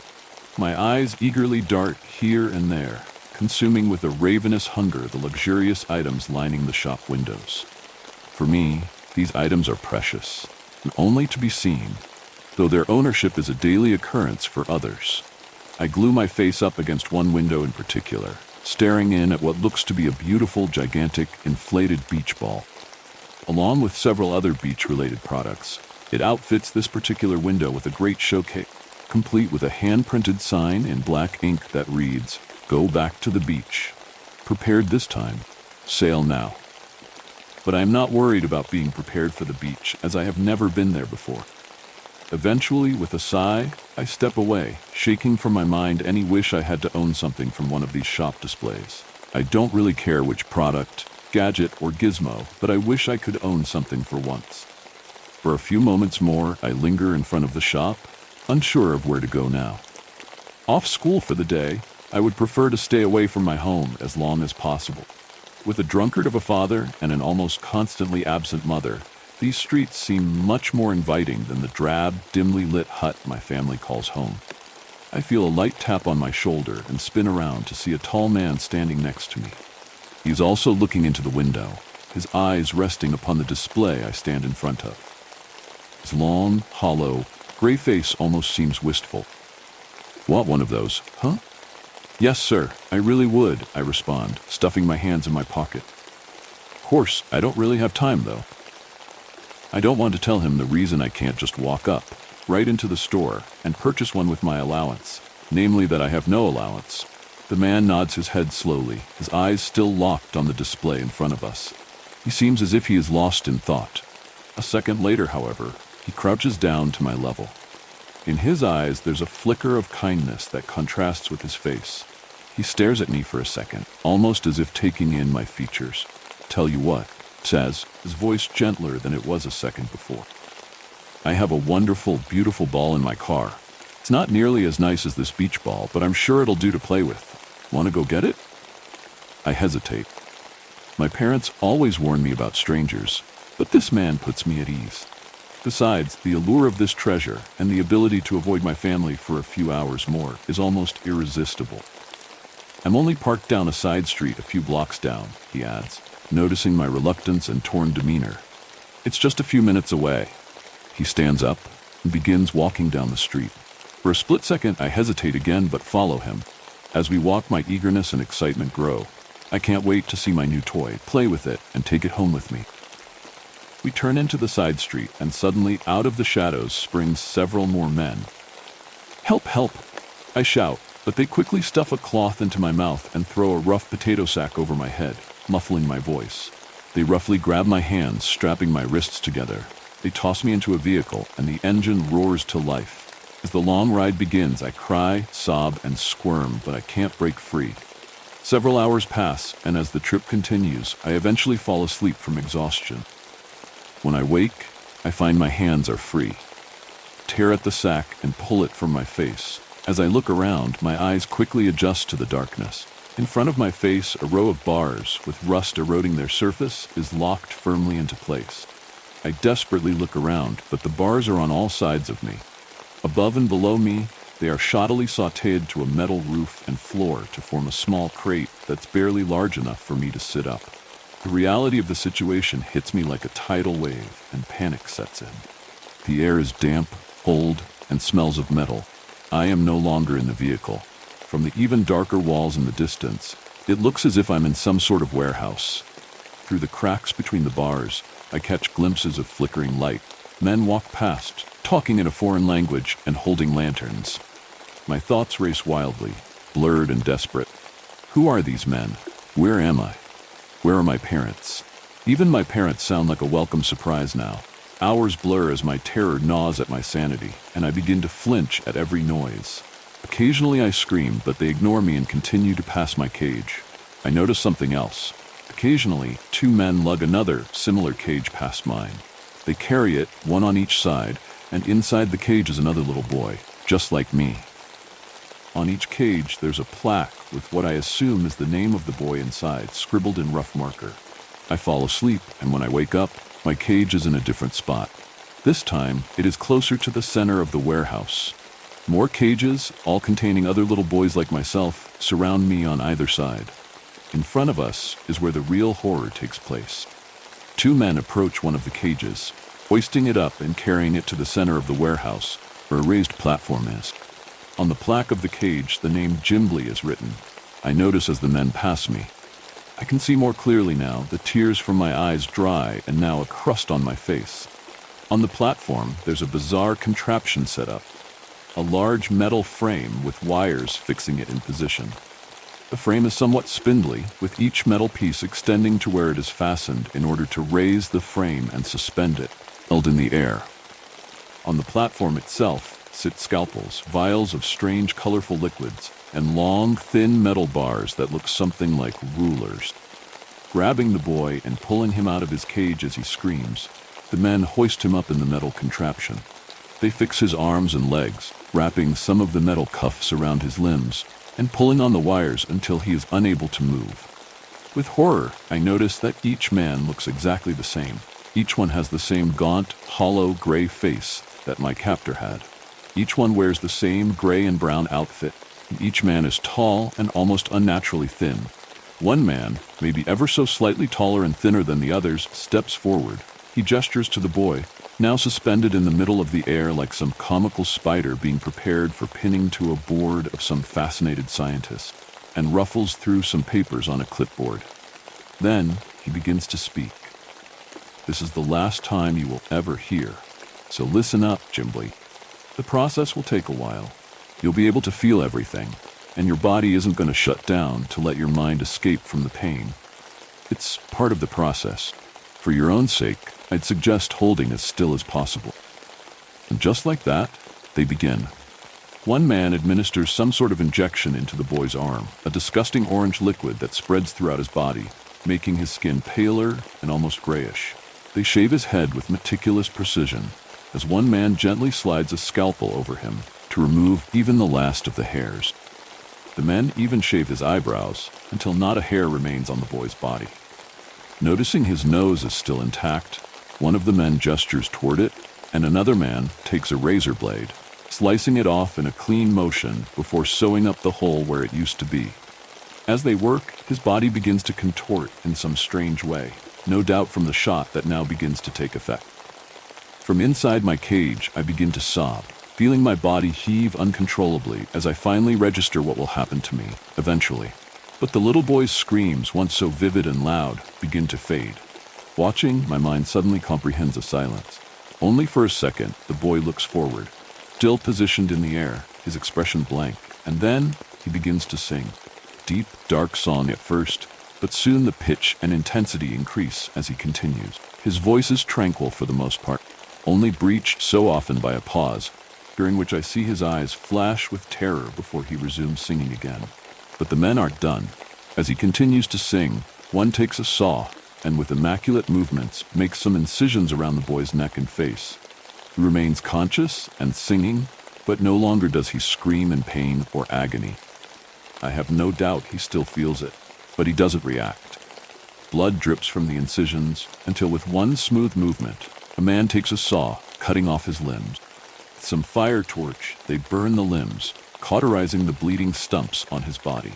With extreme precision, one of the men cuts open his stomach, rearranging all the necessary organs and adding several new ones, forcing these crucial elements upward into his chest. The process is undertaken once again. New incisions, new cuts, and new burns. Eventually, the only part of him that remains is the boy's head and neck, along with some bulky and weirdly shaped remnants from his body. This body, if I could call it that, is a burnt, fleshy, and bloody mess, but it is no longer bleeding. Instead, it pulses ever so slightly as he continues to sing. The sound of the song drives me crazy as I watch. It is sorrowful, agonizing, and haunting, but in some weird way, it's almost tempting. Occasionally, I hear sobs rise up to match the singing from one of the other cages of the warehouse. Like me, the other boys know this is our fate. Eventually, the boy is completed. The men place his mutilated body into a wooden box, and to the front of the box they fasten a sign that reads, Ed Free. And all the while, he continues to sing. He does not stop, nor does he turn his head. His haunted, bloodshot eyes, tinted with a yellow hue, have no human emotion left to be glimpsed, at least not usually. Soon, one man grabs his box and hefts it up, carrying it off the platform. The blood is cleaned from the platform, and then the men choose another cage. This time, The cage they pick is closer to mine. Again and again, the process happens. I sleep, drink, and eat whenever they are gracious enough to bring me food or water, and sit shivering in my now feces-covered cage. One night, amidst the chaos now running rampant in my mind, my attention is piqued by something. As one of the men walks past my cage with another victim, something slips from his waist. Keychain. My heart races as I think, is it really possible to escape? As night deepens even further, I reach my hand between the bars. My arm is thin enough now, and I can easily reach far enough to grab the chain. With one fingertip, I hook the chain and draw it into my cage. My hands tremble as I fumble with the keys. In the distance, I can hear the mournful singing of the other boys already transformed. As I try each key in the lock, I begin to panic. What if my key isn't on this chain? After several agonizing minutes, however, I find the right key. Padlock clicks open. I can feel my emotions surging, but an almost frantic hysteria sets in. Using all my energy, I slide the cage door open and crawl out. My body, now unfamiliar with movement, is stiff and weak, but I manage to find my footing after a few moments. Slinking through the shadows near the walls of the warehouse, my trembling body blends in almost perfectly with the background. The other boys' haunting songs fill the air, almost as if they know I am escaping and envy me. The stench of blood, metal, and feces mixes in the air, making me gag. There's no food in my stomach to throw up, though. As I reach the exit, I hear footsteps through the warehouse door. I throw myself to one side, crouching down behind a stack of wooden crates. I close my eyes as tight as I can, tears slipping through the cracks. I can hear the footsteps getting closer. Just like that, I can hear the footsteps fading again. I open my eyes. He is gone. In an instant, I dart through the door, running as fast as my body can manage. My weakened limbs tremble as I run, and I nearly fall several times. Thorns and sharp rocks cut at my feet, but I ignore them. Keep running. Exhaustion tears at me, but eventually I reach a farmhouse at the edge of a wooded area where I collapse. I ran away from home shortly after that. Now, years later, the memories of that place have grown distant. Tucked away deep within some of the most critical parts of my mind, those memories still exist, but I rarely think of them now. Sitting at the dinner table, my wife and I laugh as we watch my twin boys tussle. Boys, calm down. There's enough food and time for everyone, I say, chuckling to myself. You both need to be more like your sister. Yeah, huh? Sure. I guess she didn't tell you where she snuck off to today, huh? What do you mean? I glance at her and see Lily shift in her seat uncomfortably. She looks down at the table, her hands fidgeting nervously in her lap. The two twins grin at her mischievously, clearly proud of themselves for bringing up something that would take her down to their level. Always two troublemakers. I was going to tell you, Dad. I wanted to ask if I could go. Go where? Well, there's this new circus in town. I didn't go in, Dad, I swear. But there's a super cool new attraction that I want to see. Please? Maybe we can all go together, I respond, using my fork to scoop up another bite of the mouth-watering shepherd's pie my wife had made. What's so cool about it anyway? My sons look disgruntled, their faces making it evident that my reaction wasn't what they were hoping for. Lily, however, began to bounce up and down excitedly. I could tell that whatever it was, she wanted to see it. I saw a poster outside the circus. I didn't go in, I swear, remember? But apparently they don't stop singing. And they're just heads, Dad. Nobody knows how they do it, but they've been singing for years now, Dad. So cool. Can we? As I listen, the room spins around me. My mouth feels like ash, and the bite of food turns tasteless. I try to swallow and feel the pressure of dryness in my throat, making me unable to. For several moments, I focus my eyes on my food. At least, it feels like only a moment, but I can hear my wife's voice, full of concern, echoing from across the table. Honey, are you all right? I manage a nod, though my mind is screaming. I look up at my two boys. Just last year, they turned 8. I turn to my daughter once again, looking at her face. Her eager, excited eyes have been replaced with a hint of fear as she watches me. What's wrong, Dad? Nothing, just thinking about work. What did you say that singing head was called again? I didn't, but I think this one is called the Miraculous Singing Gimbly or something. Why, Dad? Can we go see them? Maybe later, I motion to her plate. But you still have food to eat, and then it's time for bed. I hear the twins complaining, and my daughter looks disappointed. But I don't care. Tomorrow, we're going to move to a different town, far away from this place. You thought the last story was creepy? You might want to brace yourself for this next one. A Romanian story. So I want to tell you all about something that happened during my time in Romania, Sibiu. First, I'll tell a little bit of the backstory. My ex-girlfriend lives in Sibiu, Romania. We've met online. This probably 5 years ago or something. I am from the Netherlands, so I went there by plane multiple times. Every time when I was there, she told me all about Romania and the religion. Romania is a very religious country with many, many superstitious people. Normally, only the old and very religious people in countries like these are superstitious. But here, even the young people were. The second time I was there, I booked a little, cute apartment on Airbnb. It wasn't too expensive, and the location was amazing. 3 minutes walk from the city center. Right there in the old town. The apartment was a bit eerie, though. This was before I was into the occult and stuff. There were at least 30 mirrors in the house, but the one above the bed was just ridiculous. Imagine a very small round mirror with 100 branches around it, pointing to the outside. Something that was also a bit suspicious was the fact that every Monday a priest came to bless the house. Something happened there someday. Okay. Knowing all of this, let me tell you the story. We were walking a lot in the neighborhood. Very close to the apartment, maybe one street further, was a huge abandoned orphanage/kindergarten. My ex said that it has been abandoned for a long time. There was even an old subway entrance that went underground. But the subway hasn't been active for tens of years in Sibiu. There was a huge garden around it, and it all was closed off for the public by huge fences. Us, being young and stupid, wanted to enter it, of course, so we asked her cousin and the boyfriend, and we planned a night, around 1 a.m., to enter that abandoned orphanage. When the day came, we all planned where and when to meet. Then her cousin sent her a news article. Something happened a few years ago in that abandoned building. There were some Satanists, they called them, who illegally entered that building. They killed some cats and used the blood for rituals. I don't know what those people were. Satanists, lovers of the occult, or just some kids trying out a ritual from YouTube. But it scared the shit out of my ex and her cousin, so they didn't want to go there anymore. Of course, I was very disappointed, because I was already very interested in the occult. That evening, when we were supposed to be hanging around that abandoned place, we decided to spend the evening inside instead. We were laying on the bed with the horrible mirror above it, watching some YouTube on our phones, and eating some sunflower seeds. Eastern Europeans, this will sound familiar, haha. Then suddenly my ex got very shocked and scared of something looking at the window. The window was one of those windows where you can't really see through, but you can see shadows and shades.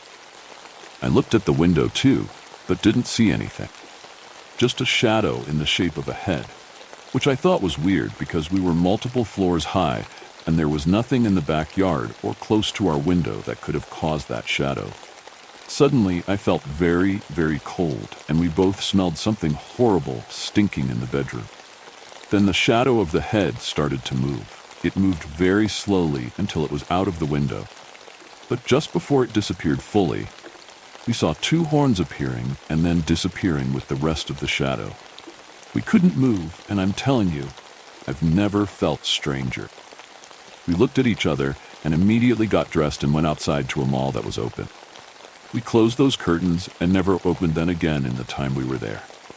The next day, we checked outside that window, but we couldn't find anything that could have caused what we saw. There were no lanterns, no roofs, no roads with cars, no trees, just nothing. That was my story.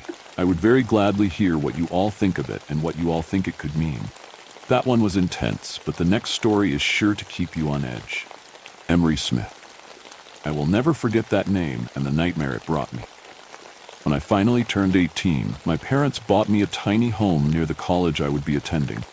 I was more than grateful for that. It meant a lot to me to have my own place. I liked the privacy that came with it, the alone time I had there that I didn't have back when I was living with my parents and 3 younger siblings. However, I did have a creepy neighbor, Mr. Smith. He was an older guy, kind of scraggly and worn down. He lived right beside me, and our yards were only divided by a chain-link fence. He would go outside and just stand in his yard, staring at my house, or walk up and down the sidewalk from his house to the end of mine and back to his. He never walked the full length of the sidewalk.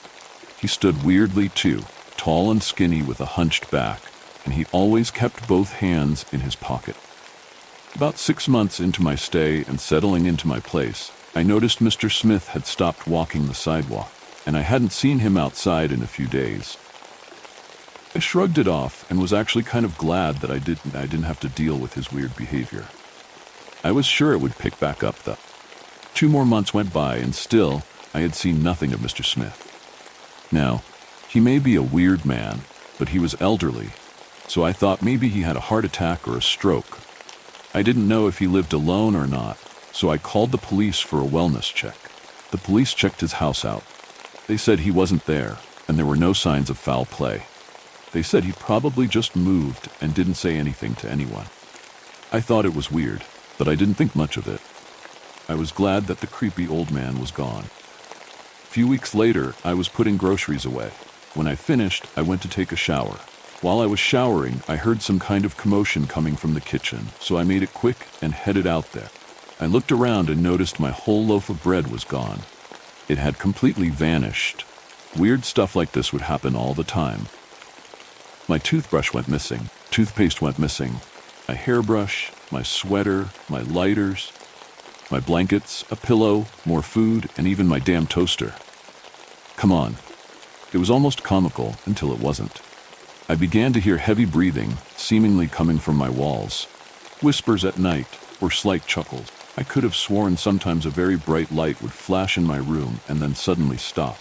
I could hear what sounded like footsteps, cabinet doors opening and closing. I got so freaked out, I called over one of my guy friends from college to stay a few nights with me. "So, you believe your house is haunted?" he asked with skepticism and sarcasm. I sighed and truthfully replied, "Yes.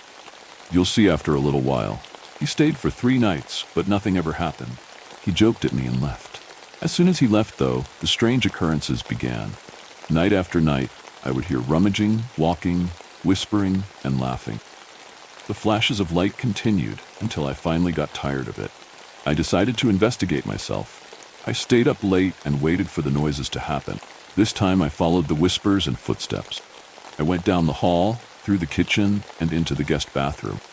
That's when I found where the noise was coming from. My vents. I slowly stood on the toilet and peered into my vent. At first, I didn't see anything. It was too dark.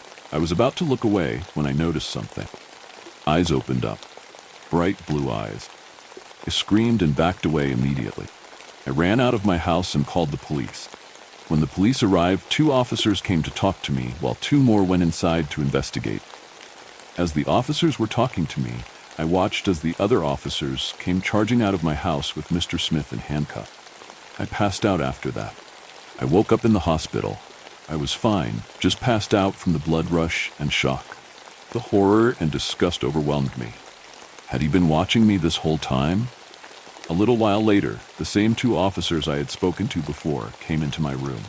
They told me that the person in my house was indeed a 58-year-old man named Emery Smith. They had searched the vents and found pictures of me and signs of someone living there. My stomach turned as I heard this. Felt as if I was going to pass out again. When I got out of the hospital, I moved back in with my parents. I'm 22 now, and I don't think I'll ever move out again. We're not done yet. The next story will keep the eerie mood going. The dream.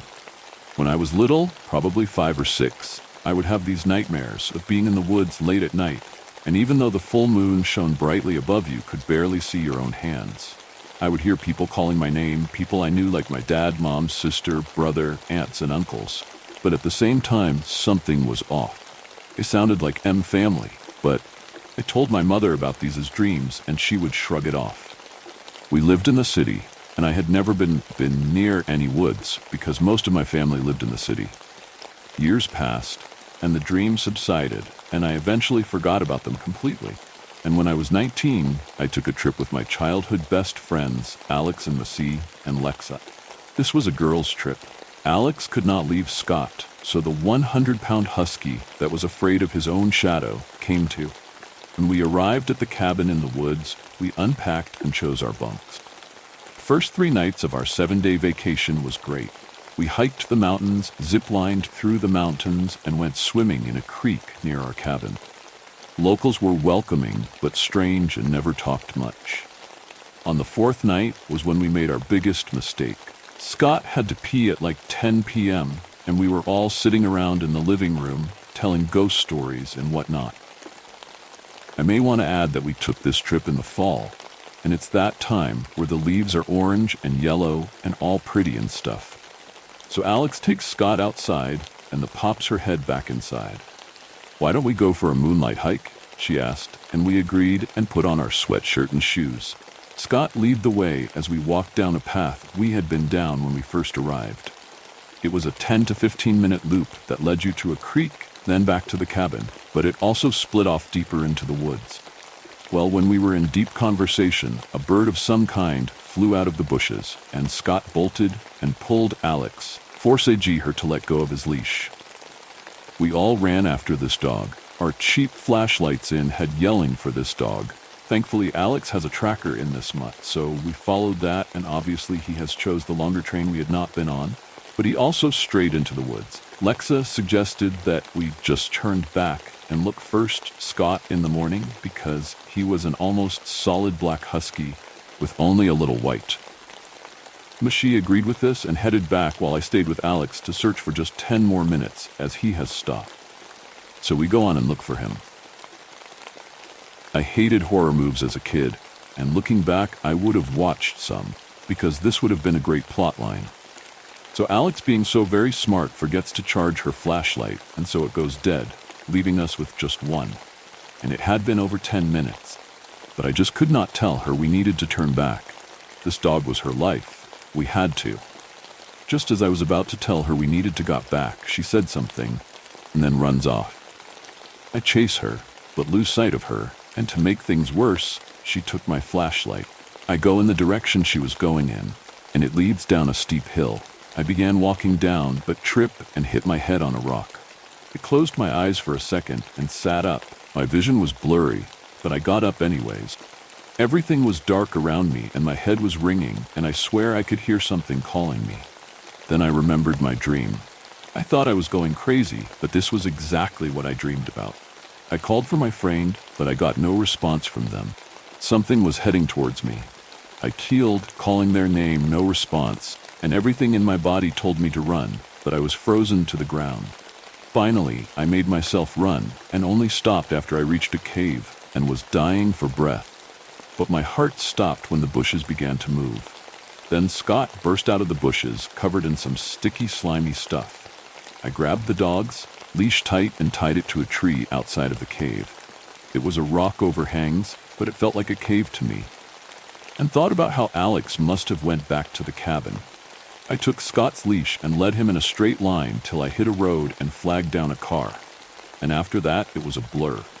As the stranger drove me and Scott to town, where I saw a doctor who confirmed I had a concussion, but other than that was fine. Then the doctor asked what I was doing and told him everything that happened. He looked at me with a straight face and asked, "Then why did the dog have blood on his fur?" The sticky stuff that was all over him was blood. I froze. Scott was brought to me, and by now the run was being to come up. I saw Scott's matted, bloody fur. Cops arrived at the cabin and reported that no one was there. They sent out a search party and found what was left of Lexa and Massey, but not Alex. They said it looked like a bear that attacked them.